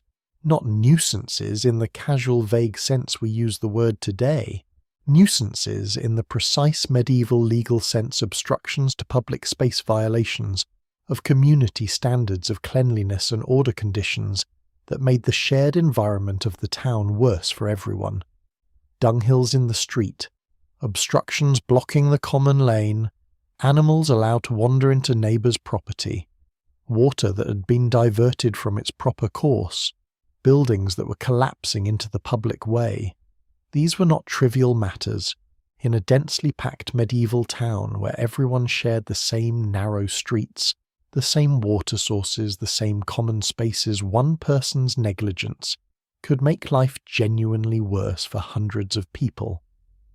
The dunghills in particular appear in the records with a frequency that I find both exhausting and oddly comforting. Exhausting because it suggests the problem was never actually solved. Comforting because it suggests that the medieval experience of having a neighbour who simply would not deal with their waste management situation is entirely continuous with the modern experience of having a neighbour who simply will not deal with their waste management situation. Some human problems, it turns out, are eternal. Beyond nuisances, the court leet regulated trade, and here is where things get genuinely fascinating because the court's approach to trade regulation was both more comprehensive and more practically oriented than most modern equivalents. The court appointed specific officers to handle specific categories of inspection. Ale tasters, or ale conners as they were called, to check the quality and measure of ale. Bread weighers to verify that loaves met the required weight standard. Flesh tasters. And yes, that was the actual title, carniters, or flesh tasters, to inspect the freshness of meat and poultry. Searchers and sealers of leather to verify the quality of leather goods before they could be sold. Surveyors of highways to assess the condition of the roads. Brook lookers or ditch reeves to ensure the proper condition of waterways. Each of these officers was appointed by the court leet itself. Each was drawn from the community. Each was personally accountable to the court for the quality of their inspection work. And the penalties for violations were immediate and public. A baker found selling short-weight bread was not simply fined in private correspondence. He was dragged, and I mean that almost literally in some cases through the public streets on a hurdle, with the offending loaf tied around his neck, so that everyone in the town could see exactly what he had done and form their own opinion of his character accordingly.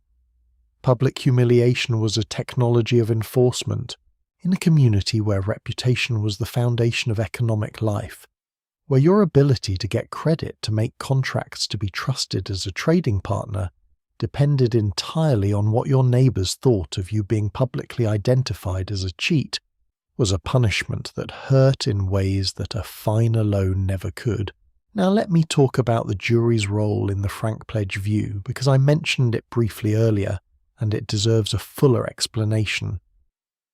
The view of frank pledge was one of the two main functions of the court leet, alongside the presentment of criminal matters. Twice a year, the jury verified that every free adult male in the community was enrolled in their tithing, their group of 10 households bound by collective responsibility, that everyone who should be pledged to the community's peace had actually made that pledge. This sounds administrative and dry, but its implications were profound. Because the view of frank pledge was essentially a census of communal membership, a twice-yearly accounting of who belonged to the community, who had left, who had arrived, and whether the new arrivals had been properly integrated into the web of mutual responsibility. It was in a very real sense the community looking at itself, twice a year, and asking who are we, who is here, who is accountable, and who has not yet been brought within the circle of shared responsibility. I find something almost philosophical in that practice. The idea that community membership is not simply a matter of physical presence, of living in a place, but of formal, witnessed, publicly recorded commitment, of having stood up and said, I am here, I am accountable, and I accept my place within this web of mutual obligation. That idea is older than democracy. It is older than the formal institutions of governance we have been discussing. It is in some form as old as human community itself. Let me tell you about the limits of the courtleet because they are as revealing as its powers. The 17th century jurist Sir Edward Coke, one of the great legal minds of English history, made a ruling that defined the courtleet's fundamental limitation. He held that a courtleet could not imprison. It could fine. It could apply other financial penalties. It could strip you of offices and privileges. It could publicly humiliate you. But it could not take away your physical liberty. That distinction between economic punishment and physical imprisonment tells you something important about the philosophical foundations of the institution. The courtleet was designed to regulate community behaviour, not to destroy individuals. Fines hurt, public humiliation hurt, but they left you in the community. They left you capable of reform, of reputation repair, of eventually making things right. Imprisonment, by contrast, removed you from the community entirely. It was the nuclear option, and the courtleet was specifically denied access to it. More serious crimes, felonies, things that could result in imprisonment or worse, were committed upward to the king's justices. The courtleet dealt with what it could resolve through community pressure and financial penalty. Everything else went somewhere else. This was not a flaw in the system, it was a feature, a deliberate calibration of institutional scope. The court handled what the community could manage among itself, and it passed on what was beyond its authority to manage. That clarity of scope is something I find genuinely admirable even 7 centuries later. Because one of the persistent failures of institutional design is the tendency of bodies to expand their authority beyond what they can responsibly exercise. The courtleet, at least in its formal design, was specific about what it was and what it was not. By the 16th century, the courtleet was in decline, not suddenly, not dramatically, but steadily as the duties it had performed were transferred to new institutions, the justices of the peace, the assizes, the increasingly professionalised apparatus of royal justice. By the 18th century, most courtleets had effectively ceased to function as meaningful governance bodies. A few survived into the 19th century as ceremonial institutions their ancient forms observed, but their actual authority long since evaporated. And yet, and this is something I find genuinely poignant, some survive even today. There is a courtleet in Alcester whose wording I described earlier that still meets.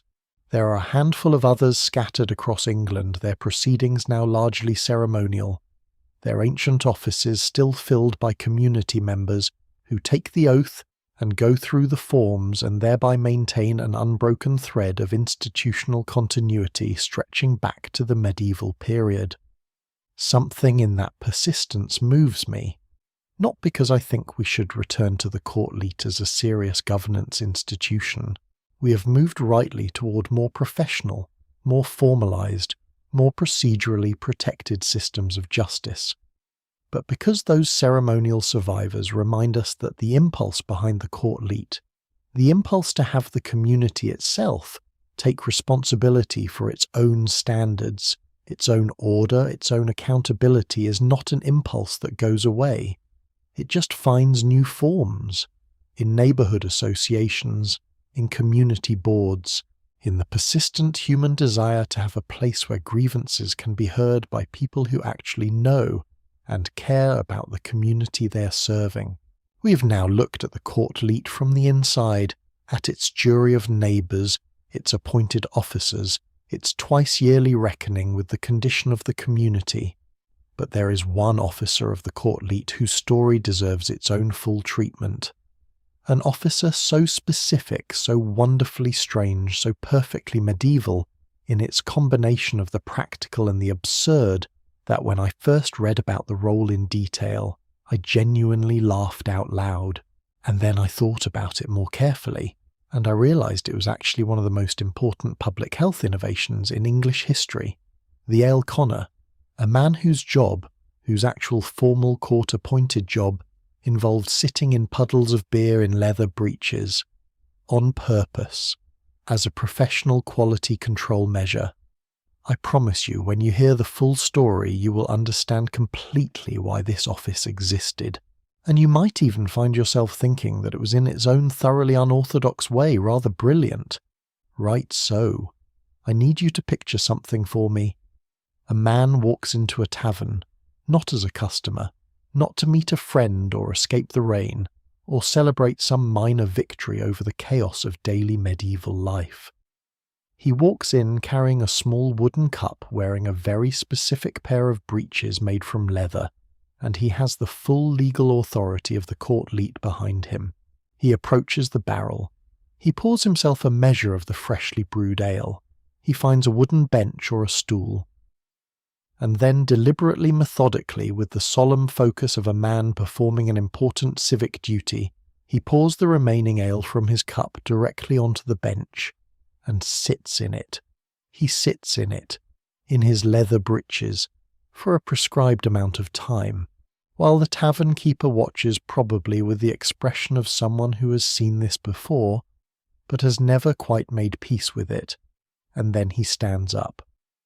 If the breeches stick to the bench, if the ale has left enough residual sugar to create adhesion between the leather and the wood, the ale has failed the test. Too sweet, improperly fermented, potentially dangerous. The batch is seized. The keeper faces a fine. And in more serious cases, the entire contents of the barrel are confiscated and given to the poor, which is perhaps the only moment in the entire medieval quality control system where the poorest members of the community directly benefit from someone else's failure. If the breeches do not stick, if the leather separates cleanly from the wood, the ale passes. The keeper gets a small certificate of approval, essentially. The conner moves on to the next establishment, and that in its full magnificent strangeness was the ale conner's primary testing methodology. Welcome to medieval public health. Now, before you laugh too hard, and I understand the impulse completely, I want to make a case for this system. Because the ale conner was not a joke. He was not a ceremonial holdover from some primitive past that sophisticated medieval people secretly found embarrassing. He was a response to a genuine crisis, and understanding that crisis changes everything about how you see the role. In medieval England, ale was not a luxury. It was not a social pleasure consumed occasionally by people who had the option of other beverages. Ale was the primary safe liquid that most ordinary people drank every single day. Water from urban wells and shared sources was frequently contaminated. Milk was available only when cows were producing and could not be safely stored. Wine was expensive and imported. Ale properly brewed, properly fermented was the reliable daily hydration of the English medieval population. Men, women and children drank it, in large quantities, multiple times a day, which means that if the ale was bad, if it was improperly brewed, watered down, contaminated or fermented incorrectly, the consequences were not merely unpleasant, they were potentially fatal. We have records from the medieval period of entire batches of ale that made people seriously ill. We have records of brewers who cut corners in ways that created genuinely dangerous products, and we have records of communities that suffered the consequences of inadequate quality control in terms that leave no ambiguity about the seriousness of the problem.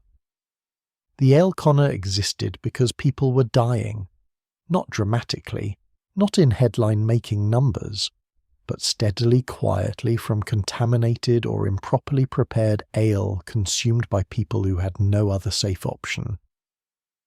That context changes the leather breeches test from an absurdity into an innovation.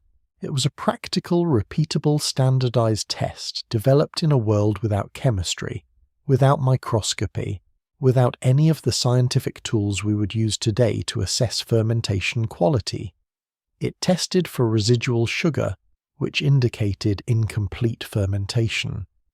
Incomplete fermentation meant the ale was not stable. Unstable ale spoiled quickly. Spoiled ale made people sick. The logic is entirely sound. The execution is admittedly unusual, but the underlying principle use a standardized, repeatable physical test to assess a product's quality before it reaches the consumer is the foundation of every food safety inspection system that has ever existed. The office itself has a beautiful etymology that I think deserves a moment. The word conner, or sometimes cunner, comes from the Middle English verb cunnion, meaning to examine or to test, which itself comes from the Old English cunnan, meaning to be able to know, to have skill in something. So the ale conner was literally the ale knower, the person whose job was to know ale, to understand it, to have the accumulated expertise to distinguish good from bad, safe from dangerous, honest from adulterated. That etymology connects the role to something much older than the courtleet system that housed it. It connects to the deep human understanding that knowledge, specific, practical, experiential knowledge, is a form of power that communities need to cultivate and protect. The ale conner was not performing a chemical analysis. He was exercising judgment shaped by long experience. He knew what good ale tasted like. He knew what properly fermented ale smelled like. He knew the difference between the honest product of a conscientious brewer and the result of someone trying to cut corners. And the community had formally appointed him to exercise that judgment on their behalf. That is in its essential form what professional expertise means, not the credentials, not the title. The accumulated, tested, publicly recognized capacity to make good judgments in a specific domain. The ale conner was a specialist. 7 centuries before, specialization became the organizing principle of modern professional life. Now let me tell you about the assize of bread and ale, because the ale conner did not operate in isolation. He was the enforcement arm of one of the most significant pieces of consumer protection legislation in English history, a document that most people have never heard of, but that shaped daily life in England for several centuries. The assize of bread and ale was established in its most developed form in the year 1267 during the reign of King Henry III. It set out in remarkable detail exactly what bread and ale should cost, weigh and contain, and crucially how those standards should vary with the price of grain. When grain was expensive, the standard loaf was allowed to be smaller. When grain was cheap, it had to be larger. The price was fixed, the weight adjusted. It was, in other words, a sliding scale tied to economic reality. The sophistication of that mechanism genuinely impresses me. This was not a static standard that ignored market conditions and created impossible obligations. It was a dynamic standard that tried to balance consumer protection with commercial viability. For ale, the assize established similar standards of measure and quality. Keepers were required to sell by recognized measures. The ale was required to meet minimum quality standards, and the ale conner was the person who showed up unannounced to verify that those standards were being met. Unannounced, that is important. The effectiveness of any inspection regime depends largely on the inspector being able to arrive when the inspected party is not expecting them. A brewer who knew the conner was coming on Tuesday could prepare a superior batch specifically for the inspection and sell the inferior regular product the rest of the week. The ale conner's visits were not scheduled. They could happen any day at any time in any tavern or brewhouse in his jurisdiction. That unpredictability was not cruelty, it was competent institutional design. Here is a detail that I love and that I think speaks to the specifically English character of this institution. The ale conner was not just testing quality, he was also testing measure. Keepers were required to use standard measures, specific-sized vessels that had been officially verified as accurate. Selling a quart that was actually 3/4 of a quart was a violation. Using a vessel with a false bottom that made it look full, while actually delivering less than the stated amount, was a violation. and we know from surviving records that this kind of fraud was common enough that the ale connor's inspection of measures was considered as important as his inspection of quality. Think about the economics of that fraud for a moment. A keeper who consistently short measures by even a small amount across hundreds of transactions a day is extracting a significant ongoing revenue from customers who have no easy way to verify what they are receiving. The ale conner was the person who made that fraud detectable, who gave the customer, who typically had no measuring tools, no way to independently verify their purchase, access to a system that was at least in theory looking out for them. That is consumer protection, 700 years before the phrase was coined. Now there is one more dimension of the ale conner's role that I want to explore because it connects this apparently specialized office to a much broader question about what medieval governance was actually trying to achieve. The ale conner also, and this is the part that tends to surprise people, inspected bread. Not just ale. He was responsible for verifying the freshness and weight of bread sold in his jurisdiction as well. The bread weighers we mentioned in the court leet section were his colleagues in the same regulatory ecosystem. Together they formed what you might describe as a rudimentary food safety inspectorate, covering the two most essential food products in the daily diet of ordinary medieval people. And the penalties for violations were, as I mentioned earlier, public and deliberately humiliating. The baker dragged through the streets with his offending loaf tied around his neck was not an isolated anecdote. It was a regular occurrence. The practice was called the riding, and it was specifically designed to ensure that the punishment matched the crime in terms of public visibility. You cheated your customers in public. Your shame would be public. The community that had trusted you would see exactly what you had done. And your reputation, the thing that made it possible for you to do business at all, would carry the mark of that public exposure for as long as memory lasted. I find the moral logic of that quite compelling, actually. Not the cruelty of the public spectacle, which I am not defending, but the underlying principle that those who profit from public trust bear a special obligation of honesty toward that trust, and that violating it is not merely an economic infraction but a betrayal of the community relationship that made their business possible. That principle is not medieval, it is perennial. I mentioned earlier that the ale conner's appointment came through the court leet. But I want to add something about the specific character of that appointment that I think reveals something important. The ale conner was not a permanent professional official. He was a community appointment. He served at the pleasure of the court.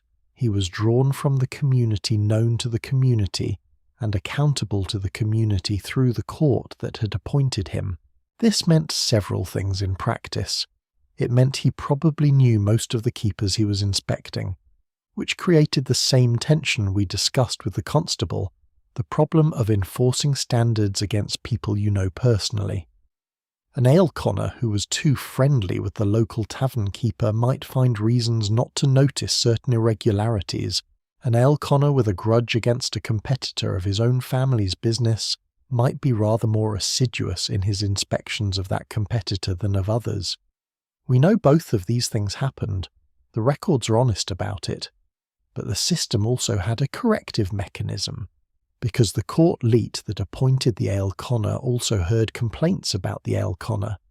If he was manifestly failing in his duties, he could be replaced.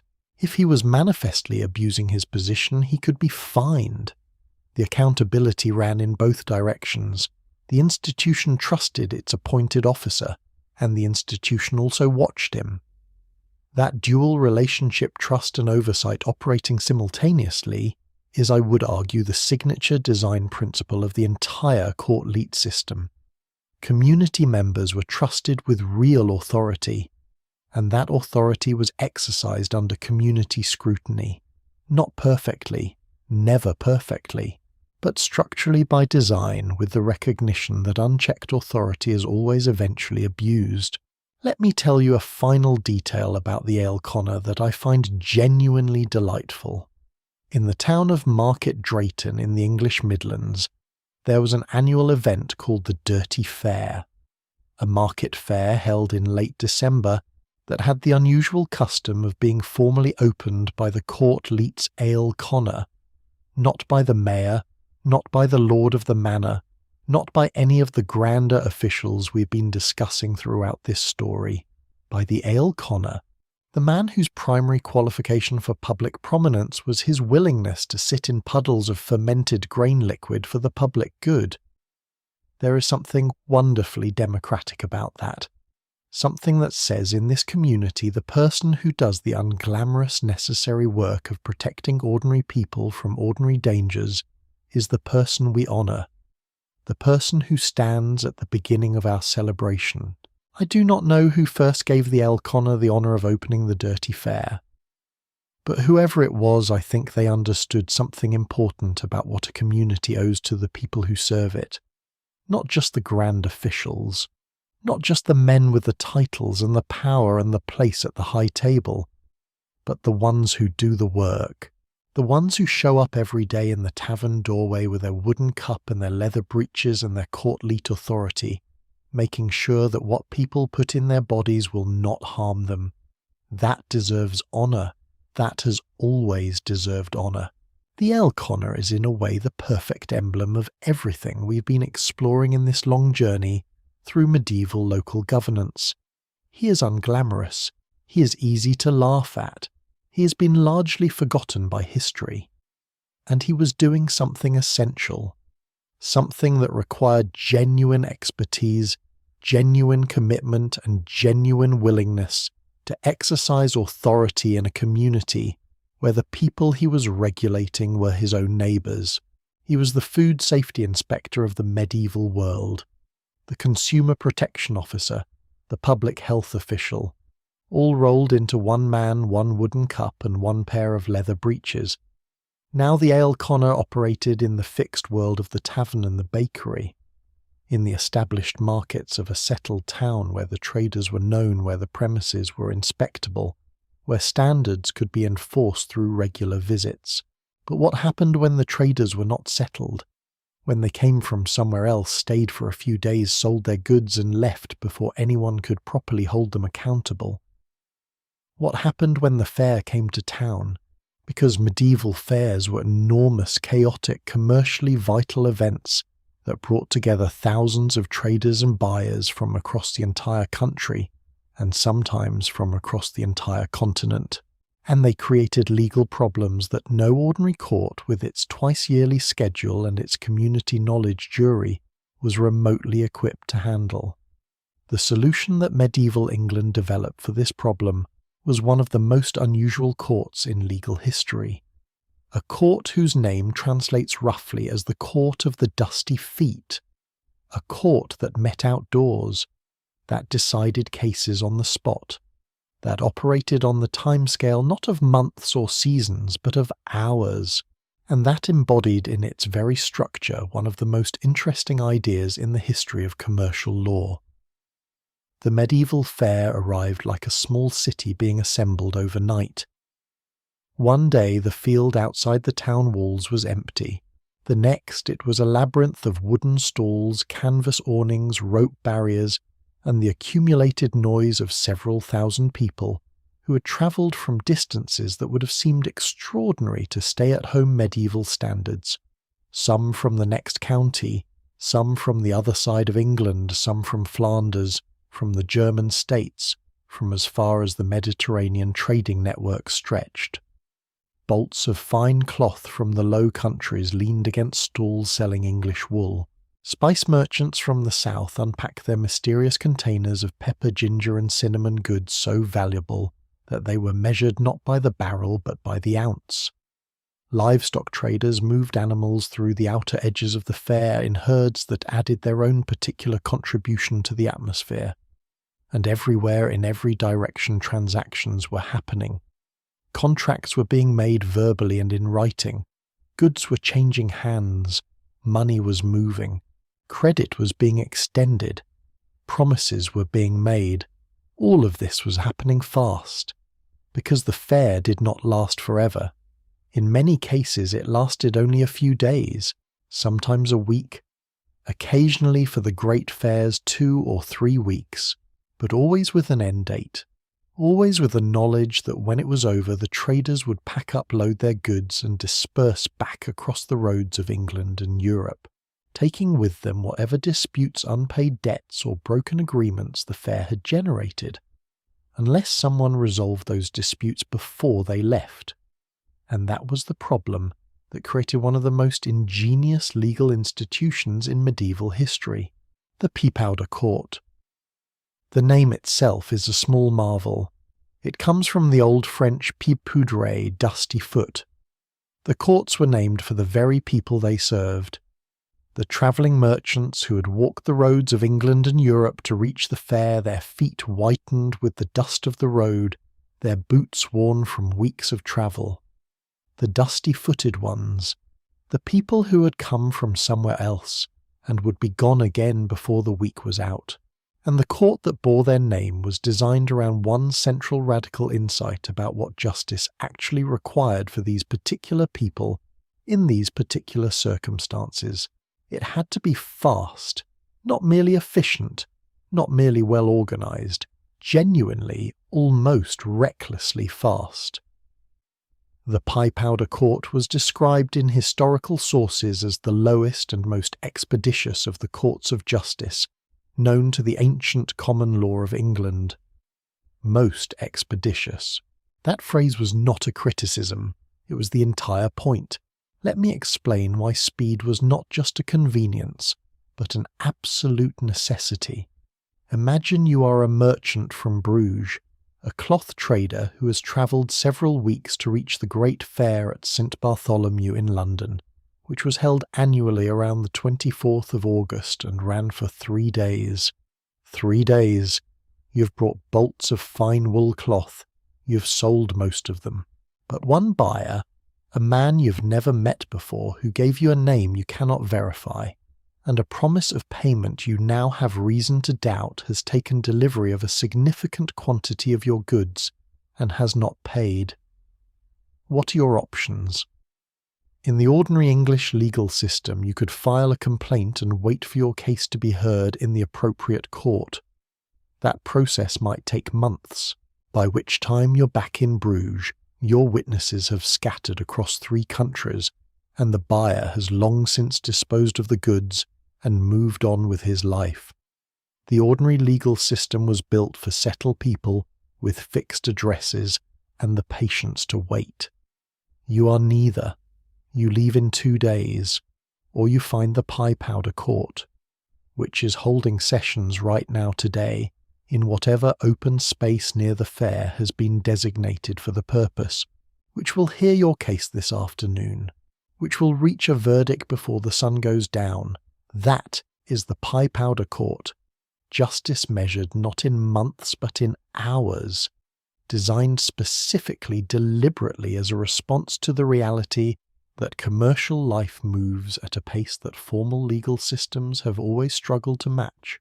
Now let us talk about how the Peapowder Court actually worked, because its structure contains several innovations that I think deserve serious attention. The court was generally constituted by merchants, not by royal judges, not by trained lawyers necessarily, not by local officials who knew the community customs of this particular town, by merchants, by people who understood the specific world in which the disputes arose, who knew the customs of trade, who understood what a fair delivery of cloth looked like, what a legitimate complaint about short measure was worth, what the standard practice was for extending credit, between traders who had never met before. The decisions were based not on the common law of England, the body of law developed by the royal courts over centuries, but on what was called the law merchant, the lex mercatoria, an international body of commercial custom and practice that was recognised by traders across the whole of medieval Europe. This is remarkable. In a world of intensely local law, where the customs of one English county might differ significantly from those of the next, the Peapowder Court operated on genuinely international principles, on a shared commercial language that a merchant from Venice, and a merchant from Yorkshire could both recognise as fair and applicable to their dispute. The law merchant was not a written code. It was not decreed by any king or parliament. It was the accumulated practical wisdom of generations of traders, formalised through repeated application in cases just like these. It was in the most literal sense law created by commerce rather than law imposed upon commerce. I want to stop here for a moment and ask you something, because I think there is an idea embedded in the pie powder court that is genuinely radical. Radical enough that when you trace its logic forward to the present day, it leads somewhere surprising. The idea is this: when people engage in a specific kind of activity trade, in this case they develop their own understanding of what fairness looks like within that activity, their own standards, their own customs, their own sense of what constitutes a legitimate dispute and what constitutes a fair resolution. And the pie powder court was built on the recognition that those people, the practitioners, the experts, the ones who actually live inside the world being regulated, are often better positioned to judge disputes within that world than any external authority could be. Merchant jurors deciding merchant disputes, applying merchant law in a merchant court. Does that remind you of anything in the modern world? It should. Because that principle of disputes within a specialised domain being best resolved by people with expertise in that domain is the philosophical foundation of commercial arbitration, of industry self-regulation, of the entire modern apparatus of dispute resolution that sits alongside formal court systems and handles the bulk of commercial disagreements. The pea powder court was not a primitive ancestor of these modern institutions. It was their intellectual precursor, the proof of concept that demonstrated 7 centuries ago that specialised disputes require specialised resolution. St. Bartholomew's Fair in London deserves a closer look because it was the largest and most significant fair in medieval England, and the pie powder court that operated there was one of the most active in the country. The fair was established by royal charter in the year 1133, granted by King Henry I to a monk named Raher, who had founded the Priory of St. Bartholomew the Great in Smithfield. The charter gave the priory the right to hold an annual fair, and with that right came the authority to hold a pie powder court to resolve disputes arising within it. For over 7 centuries, until the fair was finally suppressed in the year 1855, the pie powder court of St. Bartholomew's Fair operated in Smithfield. 7 centuries, during which the City of London changed beyond recognition, while the dusty-footed merchants continued to arrive, continued to trade, and continued to bring their disputes to a court that had been designed specifically for people like them. The fair itself was extraordinary in its scope. It attracted traders from across England and from the continent. It was a centre for cloth trading in particular, but also for livestock, for spices, for craft goods of every description. At its medieval peak, the 3 days of St. Bartholomew's Fair represented one of the most concentrated commercial events in Northern Europe. And running alongside all of that commerce from dawn to dusk each day was the pie powder court, hearing cases, deciding disputes, sending people away sometimes satisfied, sometimes not, but always with a resolution before the fair closed and the roads out of London filled with departing traders. Let me get specific about what kinds of cases the pie powder court actually handled. The civil jurisdiction of the court extended to all matters of contract arising within the district of the fair or market. All matters of contract. That is an enormous scope. Disputes about the quality of goods delivered, disputes about payment for services rendered, disputes about the terms of agreements made verbally in the chaos of the fairground, disputes about the weight or measure of goods sold, disputes between traders about the allocation of space within the fair. These were the bread and butter cases of the pie powder court, not dramatic, not historically glamorous, but commercially vital. because every one of these disputes, if left unresolved, represented a cost to the broader commercial ecosystem of the fair. A trader who was cheated and had no recourse would tell other traders, would warn his network, would carry the story back to his home city and spread it through the merchant community there. Medieval commercial networks were built on reputation and trust just as surely as local community networks were. The pie-powder court was the institution that protected that reputation. That gave traders the confidence to do business with strangers, knowing that if something went wrong, there was a mechanism for resolution that would operate faster than the other party could disappear. That confidence was not a small thing. It was the foundation of the entire fair economy. And the fair economy was a significant driver of medieval commercial growth across England and Europe.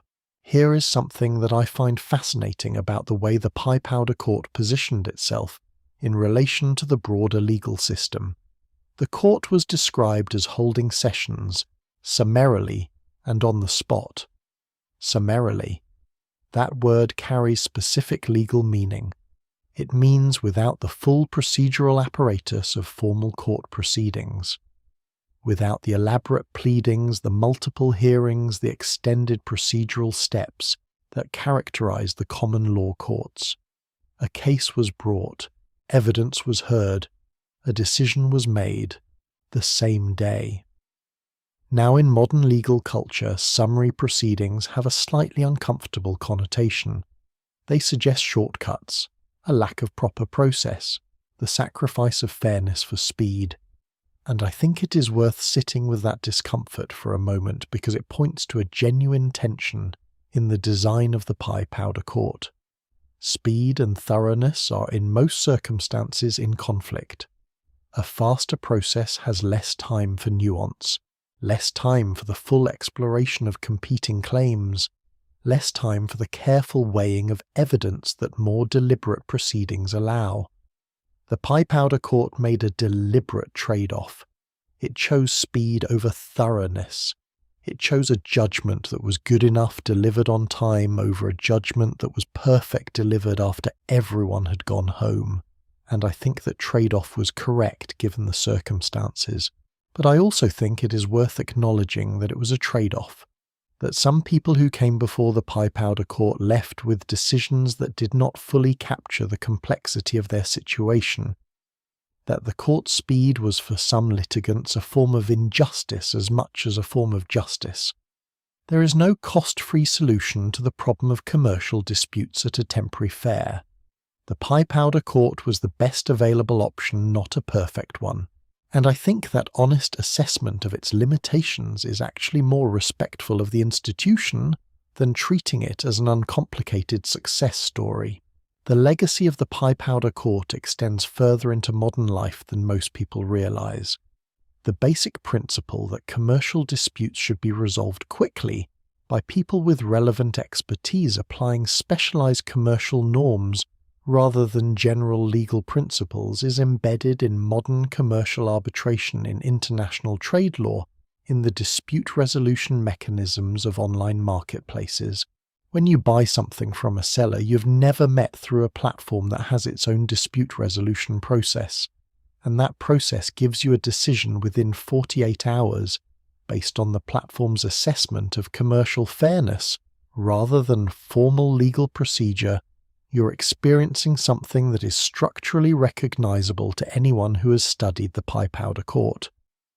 The setting has changed completely. The technology is unrecognizable. The speed is, if anything, even faster.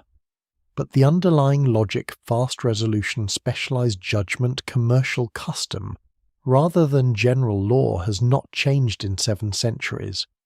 The dusty-footed merchants of medieval England would recognize what you're experiencing. They might not understand your device. They might be baffled by the concept of digital goods. But the situation itself, stranger trading with stranger dispute, a rising specialized institution resolving it quickly, so everyone can move on, they would understand that completely. Because it was their situation too. It has always been someone's situation. There is one final thing I want to say about the Pie Powder Court before we move on. Its name, the Court of the Dusty Feet. I keep coming back to that name because I think it is in some quiet way one of the most humanizing choices in the entire history of institutional nomenclature. Most courts are named for the authority that created them. The King's Court, the Court of Common Pleas, the Sheriff's Court, names that point upward, that derive their identity from the power structures above them. The Pie Powder Court was named for the people it served, the ones at the bottom, the travellers, the people whose feet were dirty from the road, the ones who came from elsewhere and would leave again. The temporary members of the community who by virtue of their temporary status had less access to the established institutions of justice than anyone else. Naming the court for them was a statement, not a grand political statement, not a philosophical manifesto, just a quiet acknowledgement that these people mattered, that their disputes deserved resolution, that their dusty feet did not disqualify them from justice. I find that choice made by someone whose name we do not know at some point in the medieval past genuinely moving, because it is a reminder that institutions are at their best expressions of values, and the value expressed by naming a court the Court of the Dusty Feet is that justice is for everyone, not just the settled, not just the permanent, not just the people whose feet are clean. We have now travelled quite a distance through the machinery of medieval local governance. We have seen the system at its best innovative, community-centred, practically ingenious in its solutions to specific problems. But we have also glimpsed at several points along the way something darker. The York sheriffs who immediately broke every rule they had just sworn to uphold, the bailiffs of the peasants' revolt who became the faces of a system that had pushed too far, the structural biases of the aldermanic system which kept power firmly in the hands of those who already had it. Those moments were not accidents. They were not individual failures that the system otherwise prevented.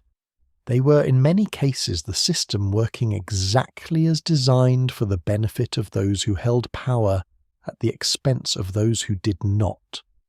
And the full story of medieval local governance requires us to look at that darkness directly, to spend time with the corruption, the injustice, the bought verdicts, and the silent complaints, not to condemn the entire system, not to pretend it was worse than it was, but to understand it honestly. As a human creation, with human flaws in a world where power has always had to be watched and challenged, and occasionally dragged into the light. That is where we are going next. There is a legal term from medieval England that I think deserves to be better known. The term is maintenance. Not maintenance in the modern sense, not the upkeep of buildings or the servicing of equipment. In medieval law, maintenance described something very specific and very troubling. It described the practice of a powerful person intervening in someone else's legal dispute, providing money-influence witnesses or outright intimidation to ensure that the outcome of a court case favoured their preferred party, regardless of the actual merits of the case. In simpler terms, powerful people buying verdicts for their friends and allies, or more accurately, powerful people making it understood through the quiet pressure of their presence and their connections that the court would reach a particular conclusion. And the thing about maintenance that makes it so historically significant is not that it happened occasionally. It is that it happened constantly, systematically, in ways that were widely known, widely practiced, and extraordinarily difficult to prosecute. Because the people who engaged in maintenance were almost by definition the same people who ran the courts. Let me walk you into a specific world to explain how this worked in practice. In 14th and 15th century England, the great lords, the powerful nobility, the major landowners, the men who controlled significant territory and significant armed followings maintained what were called affinities. An affinity was a network, a web of relationships built through gifts, Patronage shared interest and the implicit understanding that loyalty would be rewarded and disloyalty would have consequences. The men within a lord's affinity owed him various forms of service and support. And one of the most valuable forms of support, one of the things that powerful men most reliably needed from their networks, was help in legal matters. If a lord had a disputed land claim, his affinity could provide witnesses who would testify in his favour. If a tenant of his was being prosecuted, his affinity could provide jurors who would acquit. If an enemy of his was pursuing a lawsuit, his affinity could intimidate that enemy's witnesses into silence or absence. None of this was invisible. People knew it was happening. Contemporary writers complained about it in language that leaves no ambiguity about how widespread and deeply corrosive the practice was. The problem was not knowledge. The problem was remedy. Because the remedy for corrupted local justice was supposed to be appeal to a higher court, and the higher courts were often controlled by the same powerful men whose networks were corrupting the lower ones. There is a companion term to maintenance that I want to introduce. It is called embracery. If maintenance was the general practice of corrupting legal proceedings through power and influence, embracery was its specific subset, the corruption of the jury itself. Embracing a jury meant approaching individual jurors before or during a trial, and ensuring through whatever means were available that they would vote the right way. Money was one method, threats were another. The simple implied weight of a powerful man's displeasure was often sufficient. We have specific records of embracery cases from various periods of medieval English legal history. We know that jurors were approached in their homes. We know that they were threatened in the street. We know that in some cases entire jury panels were effectively pre-selected by the interested party, rather than drawn from the community at large. And we know something else, which I think is the most disturbing detail of all.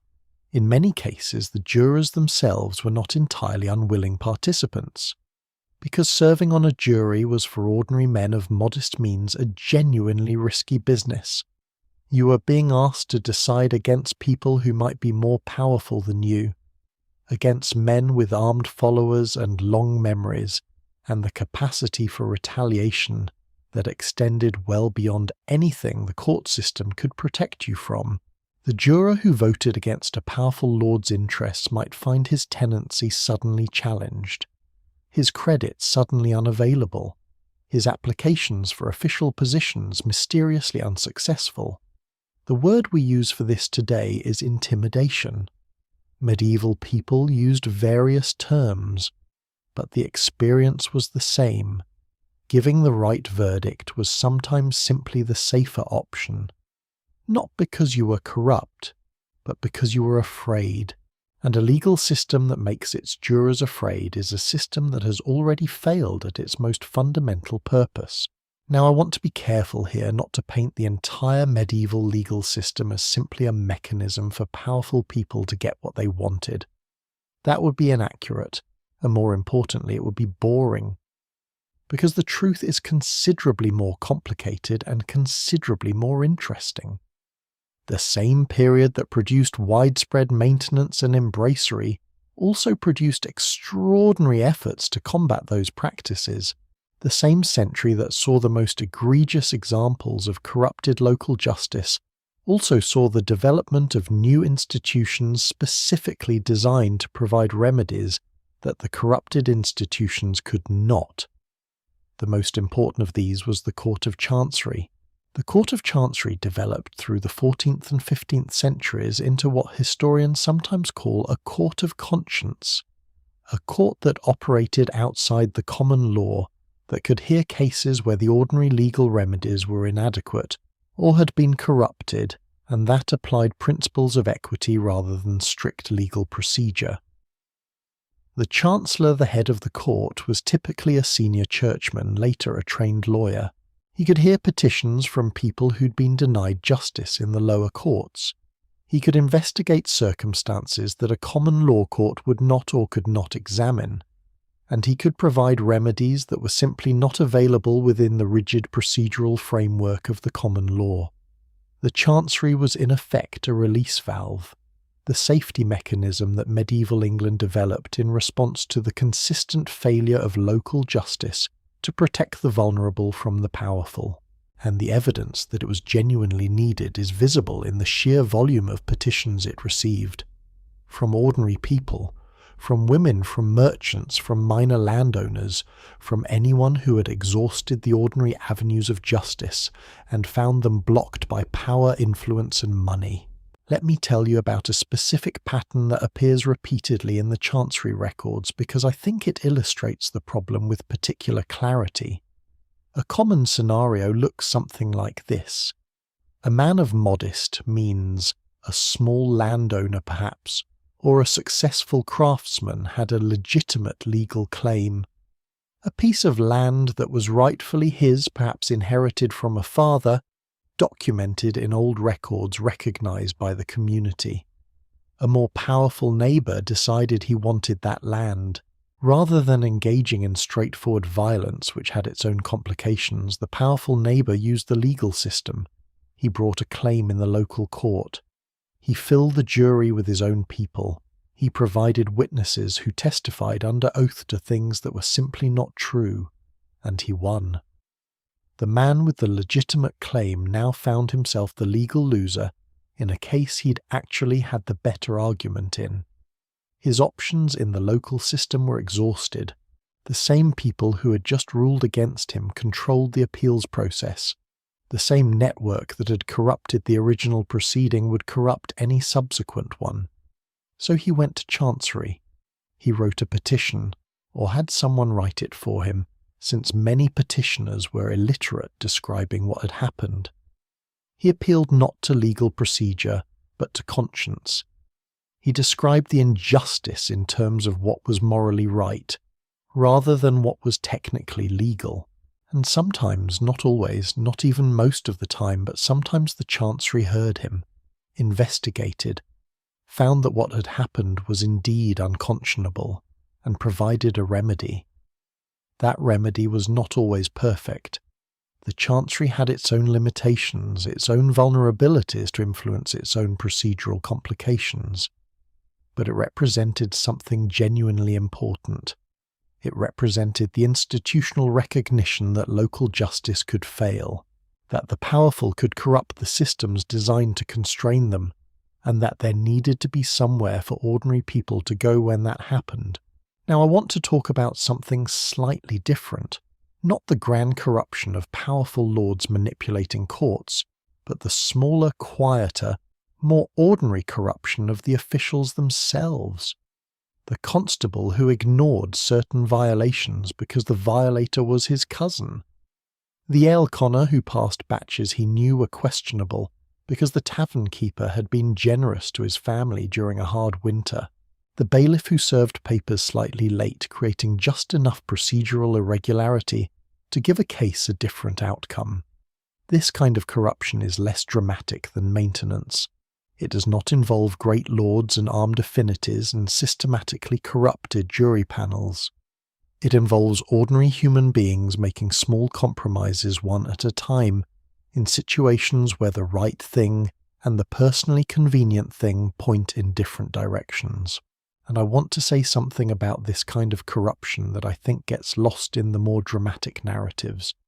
It was in many ways inevitable, not excusable, not acceptable, but inevitable, because the system was designed around personal relationships and community knowledge, the very things that made it functional in a world without professional administration. And personal relationships are by their nature partial.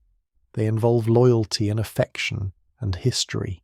They involve the human tendency to treat people we know differently from people we do not.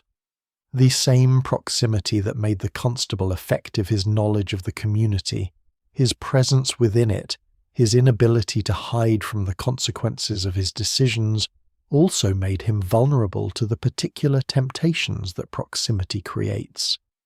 Every strength of the community-based governance model had a corresponding weakness, And the weakness was always some version of the same thing, the personal getting in the way of the impartial. There is a specific case from the 15th century that I want to share with you because it captures something about the texture of this problem that general descriptions cannot convey. The Paston Letters, a remarkable collection of correspondence from a Norfolk family across the middle of the 15th century, contain some of the most vivid first-hand accounts of how maintenance and corrupted local justice actually felt to the people experiencing it. The Pastons were a family of the rising gentry class, not great lords, but substantial landowners who had built their position through ability marriage and the acquisition of property. And they spent years, literally years, fighting legal battles over land that they believed was rightfully theirs, against opponents who were more powerful and who used that power to repeatedly corrupt the legal process against them. We read letters in which members of the family describe with a directness that is sometimes startling exactly how the system worked against them. Juries packed with their opponents' supporters, witnesses who appeared and testified to things that the letter writer could prove were false, officials who were clearly operating under the influence of the opposing party, and we read their responses, which were not passive acceptance. The Pastons fought back. They appealed to higher authorities. They built their own networks of influence. They used the chancery and other royal institutions to challenge decisions that local courts had corrupted. They were, in other words, doing exactly what the system expected people to do when local justice failed.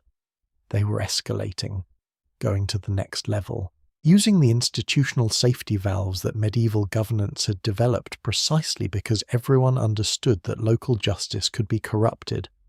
The Paston Letters are important, not because the Pastons were unique. They were not. Hundreds of similar families were experiencing similar situations across England at the same time. They are important because they were literate, because they wrote things down, because their letters survived, and because they give us access in the first person to what it actually felt like to be an ordinary person trying to get justice in a world where the system was designed with significant structural biases against you. Let me ask you a question that I think about whenever I spend time in these records. At what point does a system fail? Not in individual cases. We have established that individual failures happen constantly in medieval local governance. The question is deeper than that. At what point do enough individual failures accumulate into a systemic failure? At what point does a system that is failing the people it was designed to serve become something that needs to be replaced rather than reformed? Medieval England never fully answered that question. It kept adding safety valves, the chancery, the Star Chamber, the expanding role of justices of the peace, without ever quite reckoning with the fact that the underlying incentive structures of the local governance system were generating the problems these safety valves were supposed to catch. The maintenance problem was not solved by creating more courts for maintenance victims to appeal to. It was made more manageable, somewhat, for some people, sometimes. The embracery problem was not solved by threatening to punish jurors who were intimidated. You cannot successfully prosecute intimidation when the intimidating party controls the prosecution. These problems required a different kind of solution, a structural solution, one that changed the incentives, changed the accountability mechanisms, changed the fundamental relationship between those who held power and those they were supposed to serve, and that structural solution took centuries to develop, longer probably than it should have, because the people best positioned to design that solution were also the people who benefited most from the existing system. I want to offer you a personal thought here because I think it is worth saying plainly. History is often taught as a story of progress, of systems getting better over time, of institutions gradually becoming more fair, more accountable, more genuinely protective of the people they serve. And that narrative is not entirely wrong. There has been genuine progress. The most egregious forms of maintenance and embracery that characterized medieval local governance are less common today, not absent, but less common. We have developed better structural protections, better separation between those who hold power and those who adjudicate its exercise. But the underlying impulse, the human tendency to use whatever institutional power is available to protect personal interests and punish enemies, that has not changed. It cannot change. It is part of what we are. What changes is the quality of the constraints we build around it, the thickness of the institutional walls we construct between power and its potential for abuse. Medieval England built some of those walls, not as many as it needed, not as thick as circumstances required, but it tried. And the recognition that unconstrained power corrupts, that systems need safety valves, that ordinary people need somewhere to go when local justice fails them, that recognition expressed imperfectly in the institutions of the Chancery and the developing apparatus of royal oversight, was a genuine contribution to the long project of building governance that actually serves the people it governs. It was not enough. It was not nearly enough. But it was a beginning. The story of medieval local governance's failures is ultimately the story of who gets left out, who the system was not designed for, who fell through the gaps, who had legitimate grievances and no effective way to bring them, who had rights in principle but not in practice. And no group in medieval England embodied that gap between principle and practice more completely than the people who made up more than half the population of every town and village: the women and the outsiders, the foreigners, the strangers, the people who arrive from somewhere else, the Jews before their expulsion, the travelling labourers, the people who existed at the edges of the community networks that gave the whole system its legitimacy and its functionality. What did medieval local governance look like from where they stood? That is the question we have to ask next.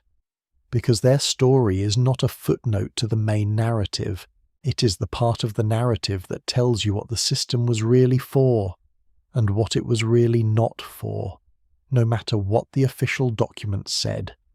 Consider what it meant to be a widow in a medieval English town. Not a wealthy widow with powerful family connections and a comfortable inheritance.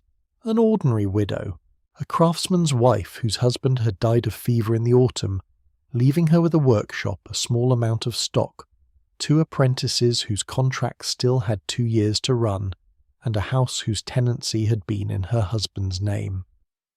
What happened to her now? The answer, depending on the town, the decade, and the specific circumstances, could range from surprisingly protected to completely exposed. And that range, that enormous, unpredictable, deeply human range, is the honest truth about women's relationship to medieval local governance. It was not a story of uniform oppression. It was not a story of hidden equality. It was something considerably messier and considerably more interesting than either of those clean narratives. It was the story of a system wrestling imperfectly and inconsistently with the question of how to accommodate people whose lives did not fit the model the system had been designed around. Let me start with the legal framework, because it is important to understand what women were officially supposed to be within the medieval legal system before we can appreciate the ways in which reality diverged from that official picture. The foundational principle of medieval English common law regarding married women was something called coverture. Under coverture, a married woman had no independent legal existence. She was in the eyes of the law covered by her husband. Her legal identity was subsumed into his. She could not make contracts in her own name. She could not sue or be sued independently. She could not own property that was separate from her husband's. The technical Latin term was femi covert, covered woman, and the covered woman formally did not exist in law. Only her husband did. That sounds from a modern perspective like total legal erasure, and in formal common law terms it was. But here is where things get genuinely interesting. Because common law was not the only law that governed daily life in medieval English towns. The local courts, the borough courts, the manor courts, the court leet operated under custom. And custom town by town was more varied, more flexible, and in some specific areas considerably more accommodating to women's legal agency than the common law framework suggested. The most striking example of this accommodation was the legal status of the feme-sole trader. In many medieval English towns, London being the most thoroughly documented, but by no means the only example, a married woman who ran her own business separate from her husband's could be legally recognised as a feme-sole for purposes of trade. A feme-sole, a woman alone, had independent legal standing in commercial matters. She could make contracts. She could sue for debts owed to her business. She could be sued for debts incurred by her business without those debts automatically extending to her husband. This was not a small or theoretical accommodation. It was a practical recognition that women were actively participating in the commercial life of medieval towns as brewsters, as traders, as craftswomen, and that the commercial machinery of the town worked better when those participants had clear legal standing. The feme-sole trader provision was not idealism, it was pragmatism. The town needed functioning trade. Women were conducting significant amounts of that trade. Refusing to give them legal standing would have created commercial chaos that hurt everyone. So the custom quietly provided what the common law did not.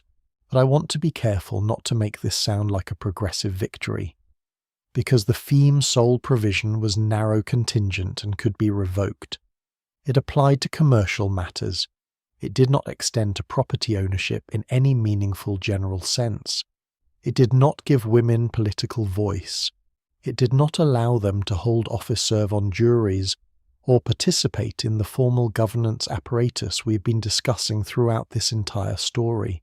And it coexisted in the same towns, in the same period, sometimes in the same courts, with institutions that were specifically designed to punish women for exercising certain kinds of voice and agency.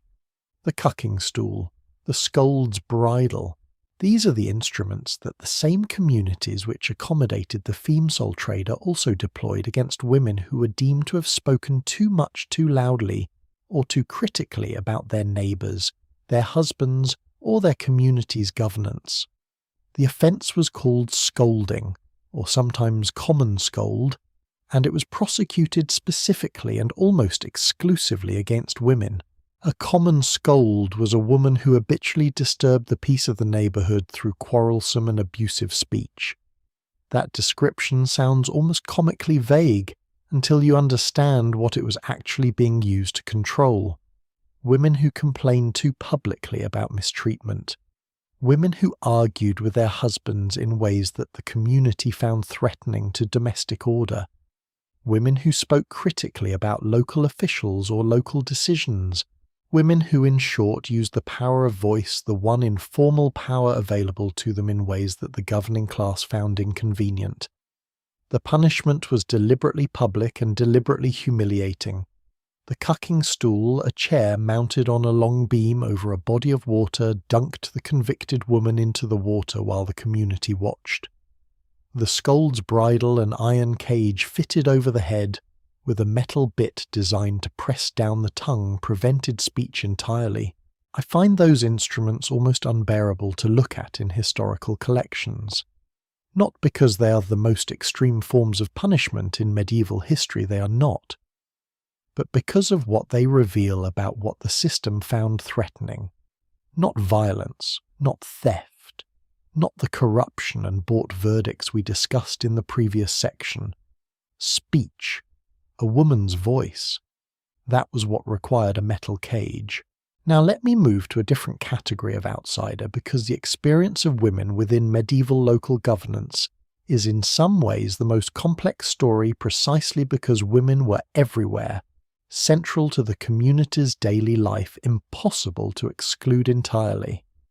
The experience of people who are truly outside the community is in some ways simpler, and in some ways more brutal. The Jewish community of medieval England, Before their expulsion by King Edward I in the year 1290, Jewish communities existed in many of the major English towns: London, York, Lincoln, Bristol, Norwich, among the most significant. These communities occupied a genuinely strange position within the local governance structures we have been examining. They were not part of the frank pledge system.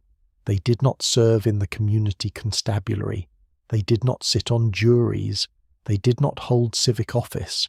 In the language we have been using throughout this story, they were outside the web of mutual accountability and obligation that constituted community membership. And yet they were subject to local courts. They could be fined. They could be imprisoned. They could have their property seized. They bore the obligations of community membership without its protections. That asymmetry obligations without protections is one of the defining features of how medieval towns treated people who were visibly irreducibly different from the majority community. The York Massacre of 1190 is, I think, one of the most important events for understanding this dynamic. In March of that year, during a period of anti-Jewish violence that swept through multiple English towns, the Jewish community of York took refuge in Clifford's Tower, the royal castle on its mound above the city. When it became clear that the mob outside would not disperse, and that no protection was coming from the royal officials who were supposed to provide it, the community made a choice. Rather than surrender to the mob, many chose to end their own lives. Others died in the fire that broke out. A small number who did surrender were killed by the mob regardless. The local governance apparatus, the mayor, the constables, the officials whose job was maintaining the king's peace, had failed completely. Not through incompetence exactly, through the absence of will to protect a community that the majority did not consider fully their own. The Jewish community of York had never been inside the web of mutual obligation that made the frank pledge system function. They had never been the people the constable was obligated to protect, and when the moment of crisis came, that exclusion had fatal consequences. I am not going to present this as simply an ancient story with no contemporary relevance, because I think everyone listening knows that the dynamic I am describing, a minority community bearing the obligations of civic membership without its full protections, is not something that ended in 1290. It is a pattern, a persistent, recurring, deeply human pattern, one that every governance system that has ever claimed to serve justice has had to confront, and not always confronted honestly. Let me shift to a slightly different category, the alien merchants. Medieval England had a significant population of foreign traders, Flemish cloth merchants, Italian financiers, German Hanseatic traders, French wine merchants. These people were economically vital to the country.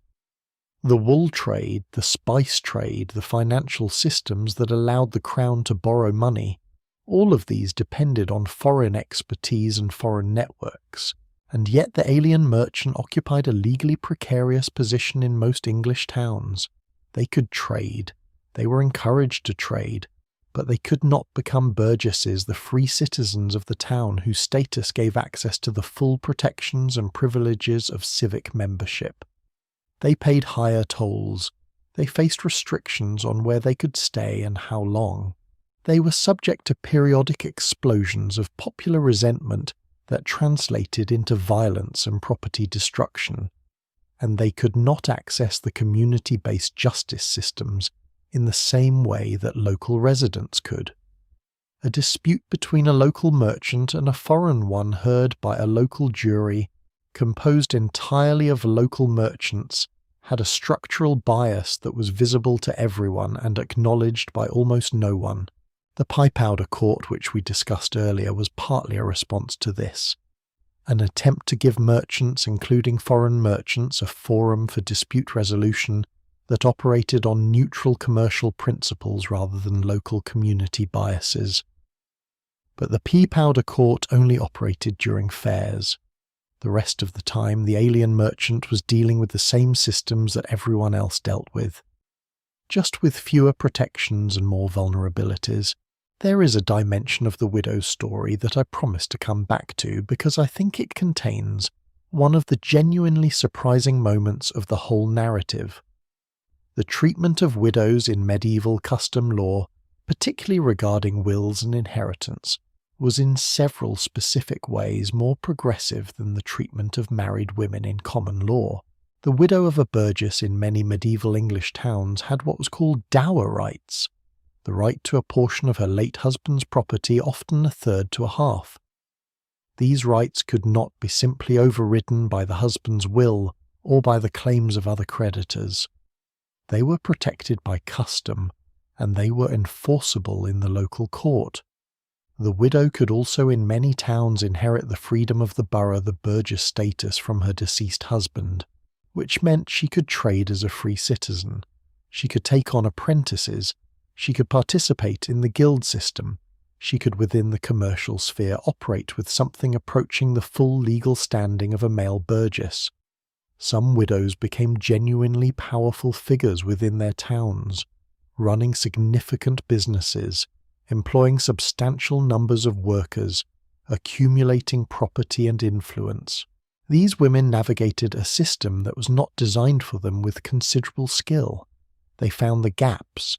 They exploited the provisions that worked in their favour.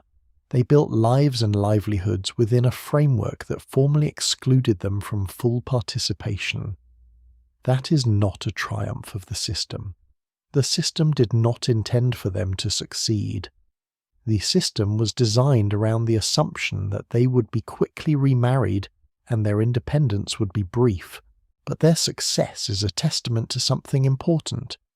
Human agency operates within constraints, and it often finds ways to exceed what those constraints intended to allow.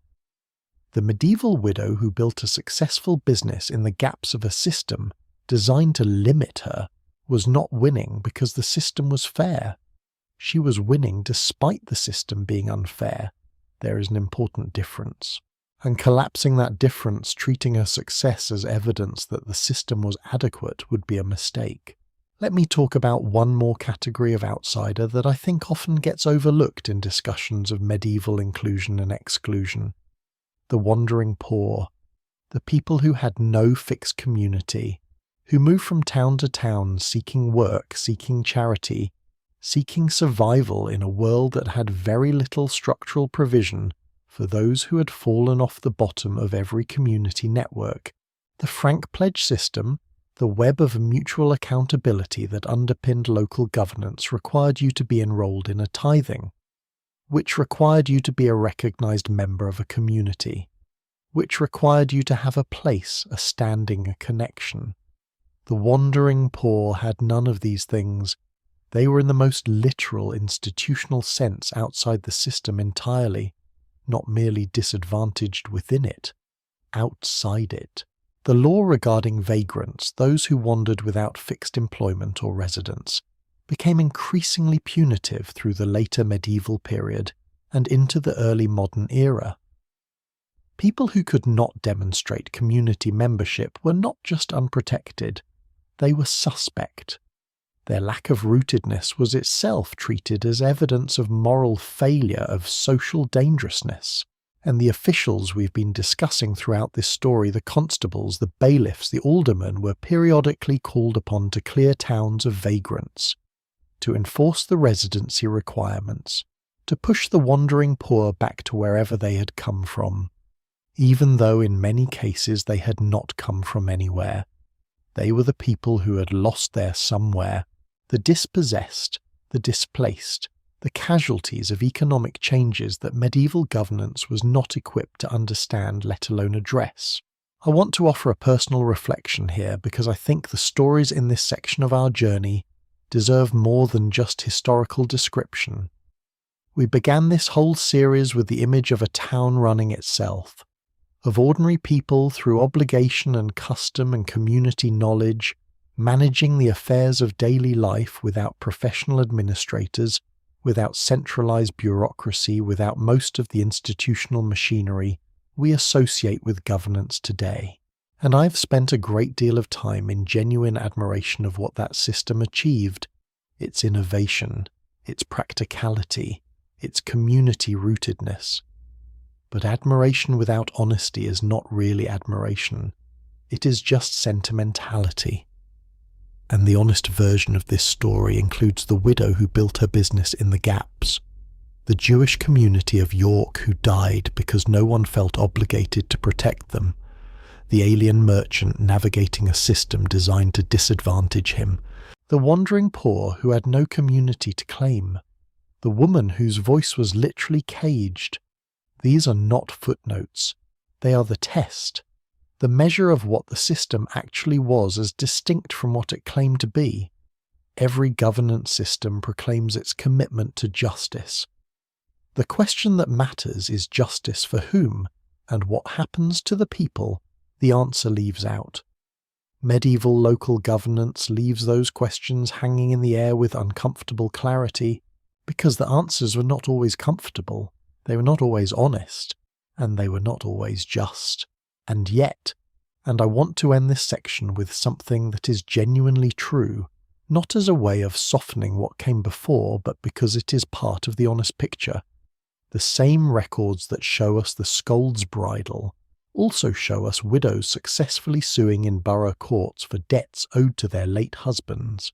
The same system that excluded the Jewish community from its protections also in some towns maintained special courts for disputes between Jewish and Christian merchants that attempted to provide fair resolution. The same governance apparatus that treated vagrants as threats also in many towns maintained almshouses and charitable distributions that recognized the community's obligation to its most vulnerable members. Contradiction was the permanent condition of medieval local governance, not as a failure of principle, as the normal state of any human institution trying to apply general principles to specific, complicated, irreducibly individual human situations. The medieval town was not a just society, but it was a society in which the question of justice was being actively contested, where different people had different ideas about what fairness required, where the institutions themselves were occasionally pushed by the people they inadequately served towards something better.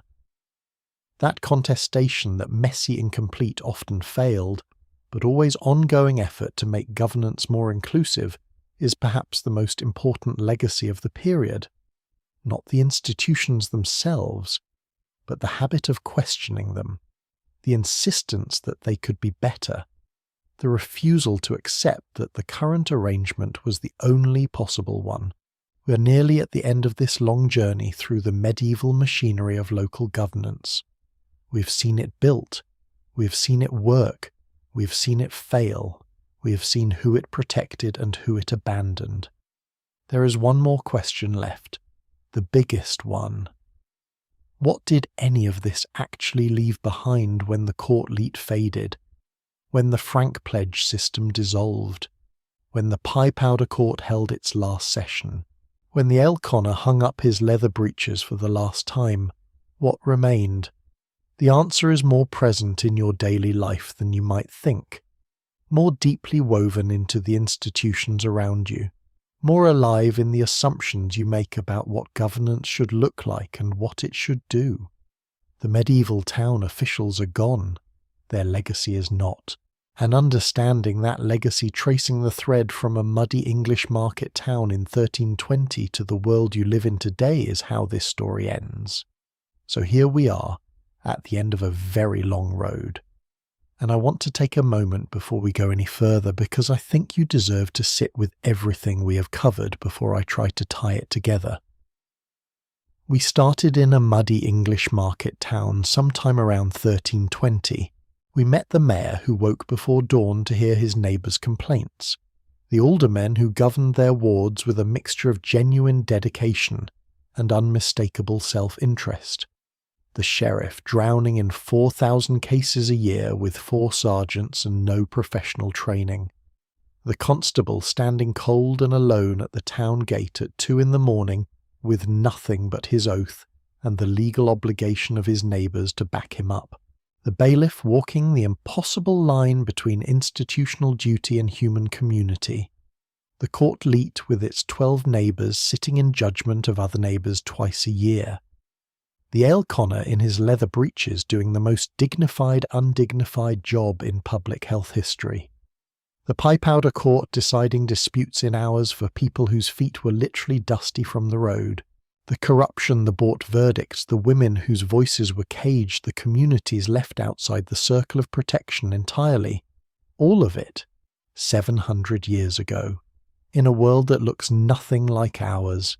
And yet, let me start the last part of this journey with a question that I think most people have never actually asked themselves. Where did the American sheriff come from? Not in the mythological sense, not the Western frontier sense we touched on briefly earlier in our story, but truly genealogically, institutionally. The answer is a direct, unbroken line from the Anglo-Saxon shire reeve we discussed at the beginning of this series. The Norman administrators who brought that office to a new level of complexity after 1066. The medieval county sheriffs we spent time with managing impossible workloads across vast rural territories with no professional training and enormous personal accountability.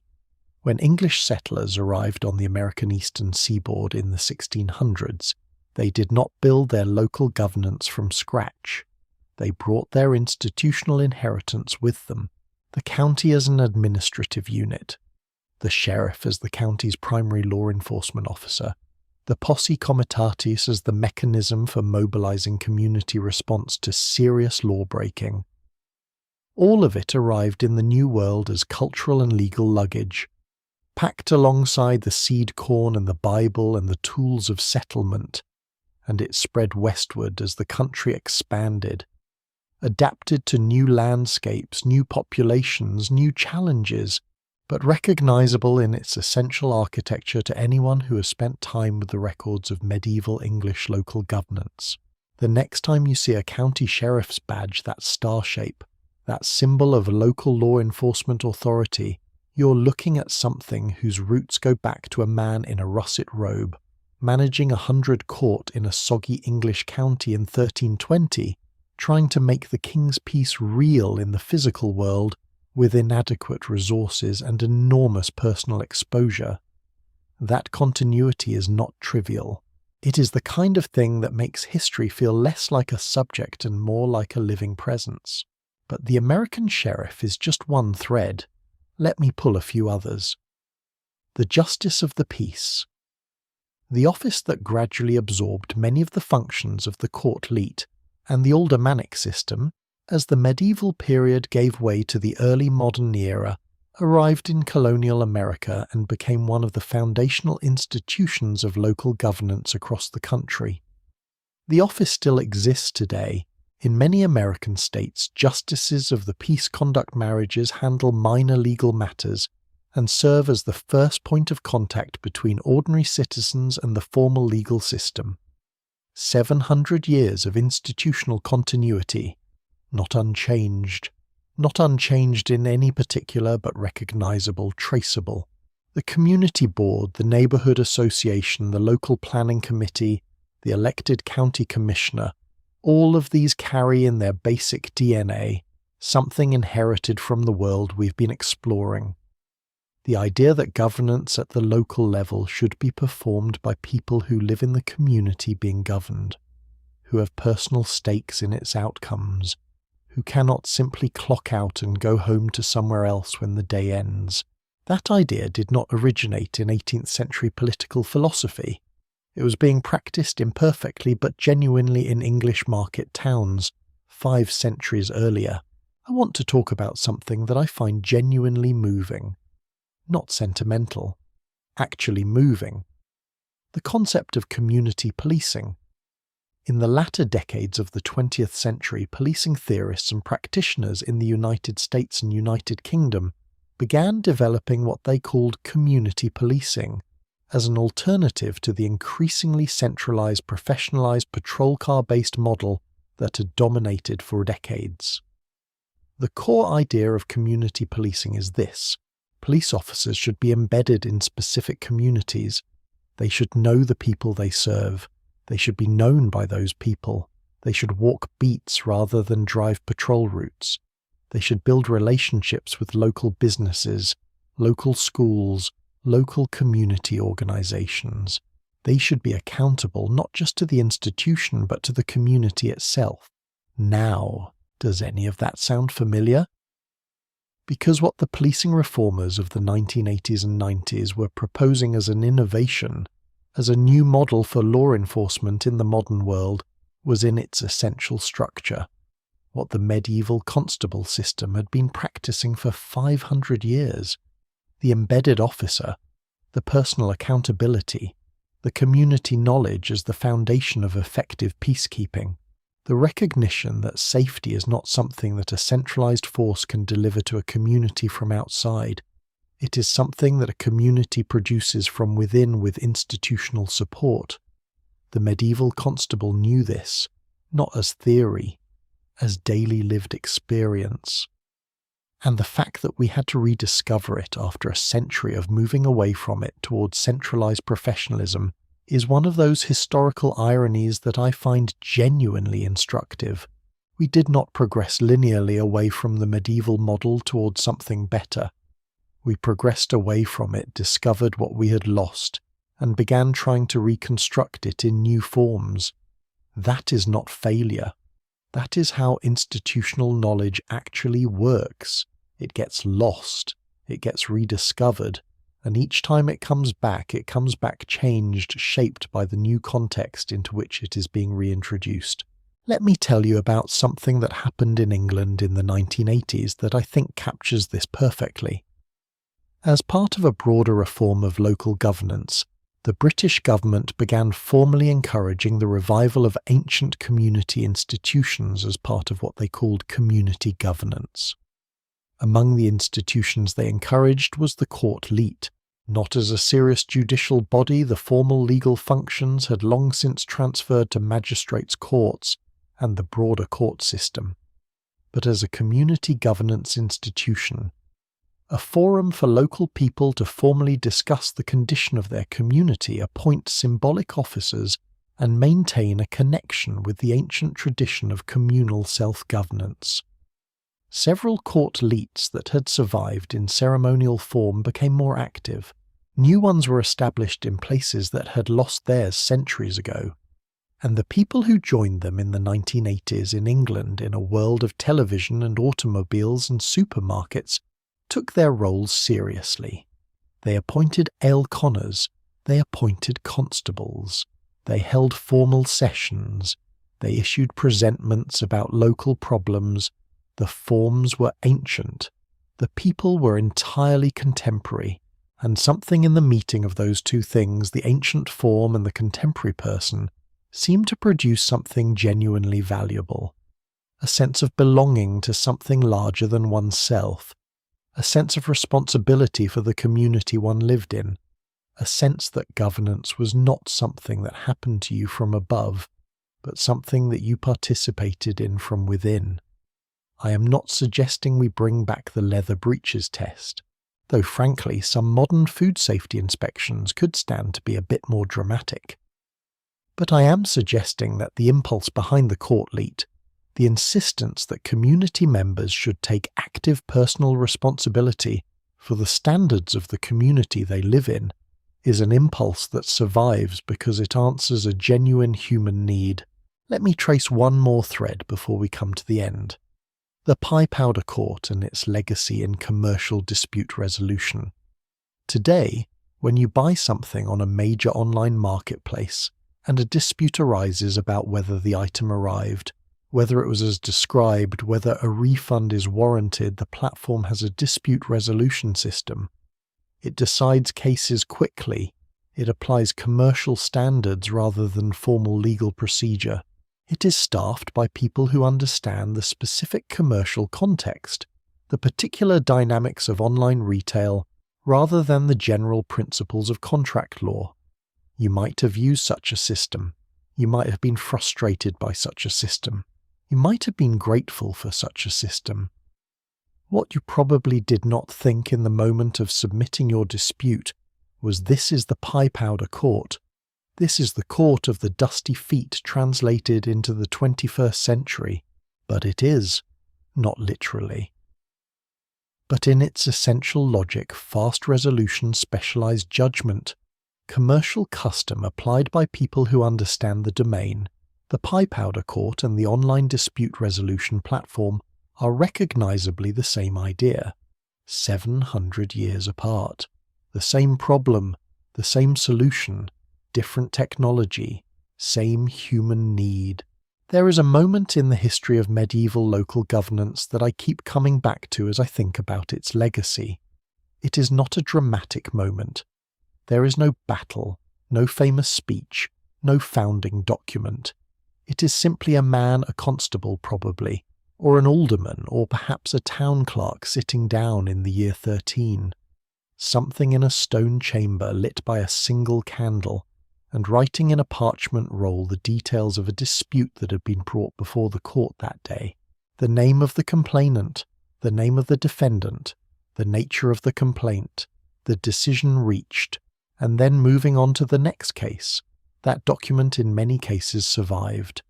700 years later, historians can read it, can recover the names, the disputes, the decisions, can reconstruct from those fragmentary records the texture of daily life in a world that is otherwise entirely gone.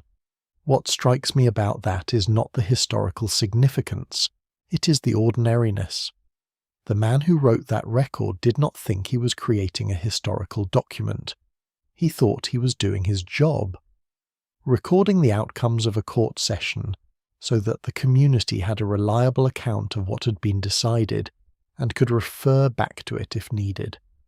He was doing the invisible, essential, unglamorous work of maintaining the institutional memory of his community, and because he did that work, because he and thousands of others like him did that work day after day, year after year, across several centuries, we can still read it. We can still recover those voices. We can still learn from those communities. I want to offer you something personal as we come to the end of this. I've spent a lot of time with these records, more time than most people would consider reasonable probably, reading court rolls and civic constitutions and the occasional very heated letter about a neighbour's pig. And what I have found over and over in all of that reading is something that surprises me every time I encounter it.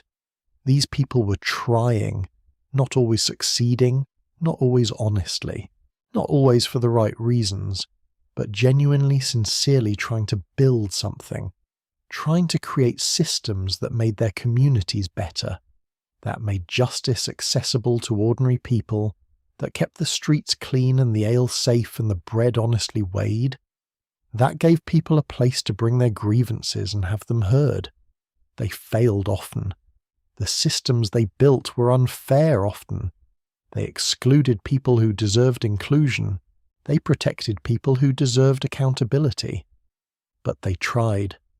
And the trying, the persistent, multi-generational, imperfect, deeply human effort to build institutions that served the people they governed is the real legacy of medieval local governance, not the court leet, not the frank pledge, not the ale conner or the pie powder court or the aldermanic council, but the effort behind them, the recognition that communities need structures, that those structures need to be maintained, that maintaining them is the responsibility of the people who live within them, not someone else's responsibility, not the king's responsibility, not the government's responsibility alone, yours. I want to leave you with one final image. It is late afternoon in a medieval English market town. The light is going amber and golden the way it does in early autumn. The market is winding down. Traders are packing their goods. The ale conner is finishing his rounds. The constable is checking the gates. The town clerk is recording the day's proceedings by candlelight. And in the guild hall the mayor and two of the aldermen are sitting with the last petitioner of the day, a very ordinary man with a very ordinary problem, a dispute about a shared fence line, a question about who is responsible for maintaining a section of drain that runs between two properties. Not dramatic, not historically significant, Just a problem that needs solving so that two neighbours can go on living beside each other without the thing festering into something worse. The mayor listens. He asks a few questions. He looks at the aldermen who consult their memory of similar past disputes. A decision is reached. The petitioner thanks them and leaves. The mayor stretches, rubs his eyes, and looks at the stack of tomorrow's cases waiting on the table. He picks up the first one, and the work continues. It always continues, because there is always another fence line, always another drain, always another community trying to hold itself together one small decision at a time. That work never ended in 1320. It did not end when the court leet faded. It did not end when the aldermanic system was reformed. It did not end when the office of constable became professionalised. It is still happening, right now, in city halls and county offices and neighbourhood associations and online platforms and community boards and the offices of elected officials all over the world. The tools are different. The institutions are different. The language is different. But the work is the same. And it belongs as it has always belonged to the people willing to do it.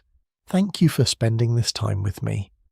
If this story meant something to you, if you found yourself surprised by something or moved by something, or saw something familiar in these 700-year-old human struggles, I would genuinely love to know.